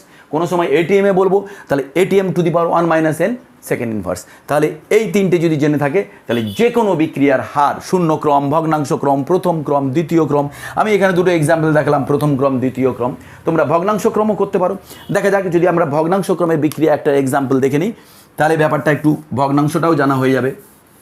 তাহলে আমরা প্রথম ক্রমও দেখলাম, দ্বিতীয় ক্রমও দেখলাম, শূন্য ক্রমও তোমরা এন এর মান তাহলে কী করবে, শূন্য করবে। এন এর মান যদি শূন্য করো তাহলে কী হবে, শূন্য ক্রমেও পেয়ে যাবে। এবার একটা ভগ্নাংশ ক্রম আমরা দেখলাম, সাপোজ বিক্রিয়ার ক্রম হচ্ছে হাফ, বিক্রিয়ার ক্রম হচ্ছে হাফ, তাহলে কিছু নয়, তাহলে কি বসাবো, শুধু এন এর মানটা বসাবো, mole litre inverse to the power 1 - half, আর এটাতে কোনো পরিবর্তন নেই, সেকেন্ড ইনভার্স। তাহলে এখানে কি দাঁড়াচ্ছে, 1 - হাফ মানে কি মাইনাস হাফ, তাহলে কি দাঁড়াচ্ছে mole to the power -half litre to the power half second inverse. তাহলে যদি একটা প্রথম ক্রমের একটা হাফ, যার অর্ডার হাফ, ঠিক আছে, অর্ধেক ক্রমের যদি কোনো বিক্রিয়া নেই তাহলে কিন্তু তার হার ধ্রুবক আমরা বের করে নিতে পারবো। সিমিলারলি এগুলো একই জিনিস হবে, ঠিক আছে। এগুলোতেও যদি আমরা দেখে নিই তাহলে কি দাঁড়াচ্ছে, mole decimetre -3 to the power 1 - half second inverse. তাহলে এইটাকে যদি আমরা লিখি তাহলে কি দাঁড়াচ্ছে, mole to the power -half আর DM decimetre to the power এখানে কত হচ্ছে, -হাফ আর 3, তাহলে -r আর 3 গুণ করলে তাহলে প্লাস 3/2 সেকেন্ড ইনভার্স। তাহলে -হাফ ইন্টু -3, -হাফ ইন্টু -3, তাহলে সেটাকে বলবো আমরা 3 টু দি পাওয়ার 2। তাহলে এই গেল এখানে। আর যদি আমরা এটিএমে বসাই এটা তো আরও সোজা, ATM to the power 1 - half second inverse. 1 - half মানে কি -হাফ, তাহলে কি দাঁড়াচ্ছে ATM to the power -half second inverse. তাহলে এইভাবে কোনো একটা বিক্রিয়ার ক্রম যদি ভগ্নাংশ হয় তাহলে সেক্ষেত্রে কী হবে, সেক্ষেত্রেও আমরা কি করব, জাস্ট এন এর মানটা কী করব আমরা বসাবো, এন এর মান বসিয়ে আমরা কি করব, সেই রাসায়নিক বিক্রিয়ার আমরা হার, সেই রাসায়নিক বিক্রিয়ার হার বা সেই তার হারের একক আমরা কি করব, আমরা বের করে নিতে পারবো। তাহলে এখন যেটুকু জিনিস আমাদের আরেকটা করতে হবে, যেটা তোমাদের পরীক্ষায় আসে, এরকম একটা ক্রম দিয়ে দিল, ঠিক আছে, বিক্রিয়ার ক্রম দিয়ে বলবে সেই বিক্রিয়ার একক নির্ণয় করো। আবার উল্টোটাও হতে পারে, কোনো একটা রাসায়নিক বিক্রিয়ার কি করবে, আমরা একক দিয়ে দেবে, একক দিয়ে দিলে আমরা কি করব, সেই রাসায়নিক বিক্রিয়াটার ক্রম এখন নির্ণয় করব। এখন আমরা কি করলাম, জাস্ট হার ধ্রুবকের এককটা আমরা বের করেছিলাম যে প্রথম ক্রম, দ্বিতীয় ক্রম, শূন্য ক্রম, ভগ্নাংশ ক্রম, বিভিন্ন বিক্রিয়ায় হার ধ্রুবকের একক কী হবে। এখন আমাদের কাছে পুরো উল্টো জিনিসটা হাজির, আমাদের হার ধ্রুবকের একক বলে দিয়েছে। অর্থাৎ আগে কী কী করছিল, যে ক্রম বলে দিত, ক্রম বলে দিলে আমরা হার ধ্রুবকের একক বের করছিলাম। এই দুটোই প্রশ্ন আসে কিন্তু, যে ক্রম বলে দেবে, হার ধ্রুবকের একক বের করতে হবে, যেটা আমরা জাস্ট আগে দেখলাম। এখন উল্টোটা, এখন কী হচ্ছে, হার ধ্রুবকের একক বলে দিয়েছে, হার ধ্রুবকের একক এইটা, যে কোনো একটা রাসায়নিক বিক্রিয়া, এখানেও হার ধ্রুবকের মান দিয়ে দিয়েছে।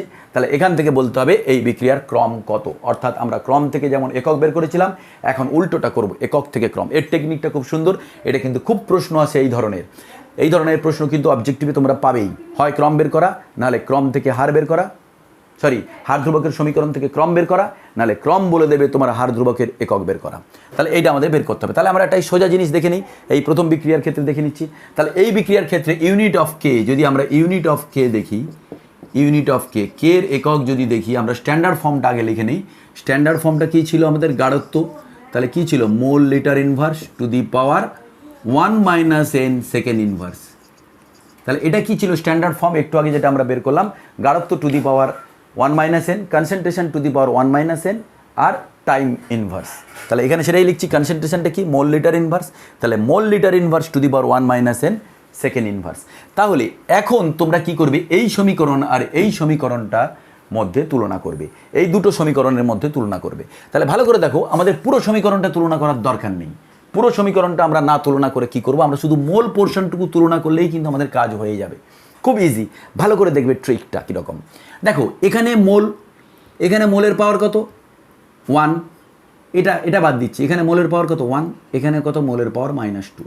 তাহলে এখানে টোটাল মোলের পাওয়ার কত, এখানে মোলের পাওয়ার হচ্ছে 1 × 1 - n, তার মানে মোলের পাওয়ার হচ্ছে 1 - n, আর এখানে মোলের পাওয়ার কত -2। তার মানে শুধু যদি মোলটাকে আমরা দেখি তাহলে মোলের পাওয়ার কত 1 - n, এখানে মোলের পাওয়ার 1 - n, আর এখানে মোলের পাওয়ার কত -2। তাহলে অবশ্যই দুটো এক হবে, কারণ এই স্ট্যান্ডার্ড ফর্ম থেকেই তো এটা তৈরি হয়েছে। এর আগে যেটা আমরা করেছিলাম কি, আমরা এই স্ট্যান্ডার্ড ফর্ম নিয়েছিলাম, এন এর মান বসিয়ে দিয়েছিলাম, বসিয়ে দিতে আমরা এখানে পেয়ে যাচ্ছি। এখন জাস্ট উল্টোটা করব, আমরা কি করব, এখানে যে মোলের ঘাত আর এখানে মোলের ঘাত, দুটো মোলের ঘাতকে কি করব, আমরা কম্পেয়ার করব। তাহলে এখানে মোলের ঘাত কত, এখানে মোলের ঘাত কত -2, আর এই রাশিতে মোলের ঘাত কত মোল টু দি পাওয়ার 1 - n। তাহলে এখানে 1 - n, তার মানে আমরা বলতে পারি কি 1 - n = কি -2। তাহলে এখান থেকে যদি আমরা বের করি n = কি দাঁড়াবে, n দাঁড়াবে 2 + 1 = 3। তাহলে n দাঁড়াবে 3। তাহলে কি দাঁড়ালো, এই বিক্রিয়াটা কিন্তু তৃতীয় ক্রমের বিক্রিয়া। তাহলে দেখো তোমরা স্ট্যান্ডার্ড ফর্মে তৃতীয় ক্রমে যদি n এর মান 3 বসাও, তাহলে দেখবে অবশ্যই এই সমীকরণটা পাচ্ছ, মানে এই হার ধ্রুবকের এককটা পাচ্ছ। তার মানে আমরা কি করলাম, আমরা জাস্ট স্ট্যান্ডার্ড ফর্ম যেটা লিখলাম, সেখানে স্ট্যান্ডার্ড ফর্মে যে মোলের ইউনিট আর যেখানে দেওয়া আছে তার মোলের ইউনিটকে সমান করে দিলাম। স্ট্যান্ডার্ড ফর্মে মোলের ইউনিট হচ্ছে 1 - n, আর এখানে মোলের ইউনিট হচ্ছে -2। তার মানে আমরা বলতে পারি 1 - n = -2, যেটা আমরা বললাম। তাহলে সেখান থেকে কি করব, আমরা n বের করে ফেলতে পারবো। আমরা সেটাই চাইছিলাম, কোনো রাসায়নিক বিক্রিয়ার হার ধ্রুবকের একক দেওয়া থাকবে, তাহলে সেখান থেকে কি করতে হবে, আমাদের ক্রম বের করতে হবে। ঠিক তেমনই আমরা আরেকটা এক্সাম্পলে চলে যাই, তাহলে এখানেও আমরা কি করব, ইউনিট অফ কে, তাহলে এটারও কি করব, আমরা একটা স্ট্যান্ডার্ড ফর্ম বের করে নিই, এরও স্ট্যান্ডার্ড ফর্মটা বের করে নিই। আমরা কি বলেছিলাম, এর স্ট্যান্ডার্ড ফর্ম এখানে কি ছিল, মোল litre inverse to the power 1 - n, এখানে এইটা হবে লিটার ইনভার্স না হয় ডেসিমিটার -3। তাহলে কি দাঁড়াবে, mole decimetre -3 to the power 1 - n আর সেকেন্ড ইনভার্স, তাই না? তাহলে সেম জিনিস তোমরা করো, এখানের মোলের ইউনিট আর এই যেটা দেওয়া আছে কে এর মান, সেখানে দুটো মোলের ইউনিটের তুলনা করো। তাহলে এখানে মোলের ইউনিট কত, এখানে মোলের ইউনিট 1 - n, আর এখানে মোলের ইউনিট কত -1। তার মানে আমরা কি বলতে পারি, 1 - n এখানে that will be equal to -1। তাহলে কি দাঁড়াবে, n = 2, n = 2। তাহলে এটা হচ্ছে দ্বিতীয় ক্রমের বিক্রিয়া। তার মানে দেখো কীরকম মজার জিনিস, খুব ইন্টারেস্টিং, যে আমরা বিক্রিয়ার একটা হার ধ্রুবকের একক দেখে সেই বিক্রিয়ার ক্রম বের করে নিতে পারছি, জাস্ট উল্টো দিকে গিয়ে। একদম সিম্পল, তোমরা শুধু এই স্ট্যান্ডার্ড ফর্মটা মনে রাখবে, তাহলেই তোমাদের কাজ শেষ। আর আমরা যেভাবে বলছি, মোল litre inverse to the power 1 - n second inverse, mole decimetre to the power -n second inverse, ঠিক আছে? এই স্ট্যান্ডার্ড ফর্মে যদি আমরা যাই, তাহলে স্ট্যান্ডার্ড ফর্মে গিয়েই কিন্তু আমরা এই বিক্রিয়ার দুটো বিক্রিয়াকে যদি তুলনা করি তাহলেই কিন্তু পেয়ে যাব। তাহলে এই দুটো ইউনিটে দেখলাম, আমরা আরেকটা ইউনিটে দেখে নিই, থার্ড আমরা আরেকটা দেখে নিই। জাস্ট আমরা কি করছি, ভ্যালুটা কোনো চেঞ্জ করছি না, আমরা কি করছি, জাস্ট এই ইউনিটটাকে চেঞ্জ করছি, আমরা ভ্যালু যেটা ছিল সেটাকে আমরা করছি না। তার মানে মনে করো আমি একটু ক্যালকুলেশন করে দেখে নিই, তোমাদের উল্টোটা দিতে হবে। তো ATM two the power 1 - n, তাহলে যদি আমি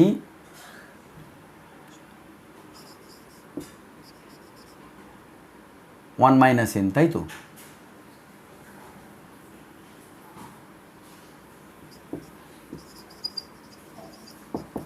তাহলে মনে করো তোমাদের এইটা দেওয়া আছে যে রাসায়নিক বিক্রিয়ার একটা হার দেওয়া আছে, যে হারে কি আছে না atmosphere -1 to the power second to the power -1 এই ইউনিট দেওয়া আছে। তাহলে এখানে ইউনিট অফ কে ATM এ যখন আছে, আমরা তাহলে এরকম লিখে ফেলি আমাদের স্ট্যান্ডার্ড ফর্মটা, ATM two the power 1 - n second inverse, তাই না? ATM two the power 1 - n second inverse. তাহলে কি দাঁড়াচ্ছে, এখানে এর পাওয়ার কত, ATM এর পাওয়ার কত 1 - n, আর এখানে এডিএম এর পাওয়ার কত -1, তাহলে দুটো অবশ্যই সেম হবে। তাহলে কি দাঁড়াবে n = 2, তাহলে এটা দ্বিতীয় ক্রমের বিক্রিয়া। তার মানে ব্যাপারটা দাঁড়াচ্ছে যে কোনো একটা রাসায়নিক বিক্রিয়ার যদি হার ধ্রুবকের একক দিয়ে দেয় তাহলে সেই একক থেকে কি করব আমরা ক্রম, বিক্রিয়ার ক্রম বের করে নিতে পারবো। দেখো আজকের যে টপিকগুলো এত সময় আমরা ডিসকাস করলাম এই টপিকগুলো কিন্তু আগামী দিনে আগামীর যে ক্লাস আমরা করব, নেক্সট ক্লাস করব, সেই নেক্সট ক্লাসের জন্য কিন্তু খুব গুরুত্বপূর্ণ। অর্থাৎ এইগুলো তোমরা দেখে নাও, খুব সোজা। এইটুকু সময়ের ভিডিও যদি তোমরা একবার দেখে নাও, একবার দেখে নিলেই আশা করি তোমাদের আর বুঝতে কোনো অসুবিধা হবে না। তাহলে একবার দেখে তোমরা এই টপিকগুলোতে পুরো নিজেদের তৈরি করে ফেলো, পুরো ধারালো একটা সিচুয়েশান তৈরি করে ফেলো, যাতে করে কেমিক্যাল কাইনেটিক্স যেন আমরা কাটতে কাটতে এগিয়ে যেতে পারি।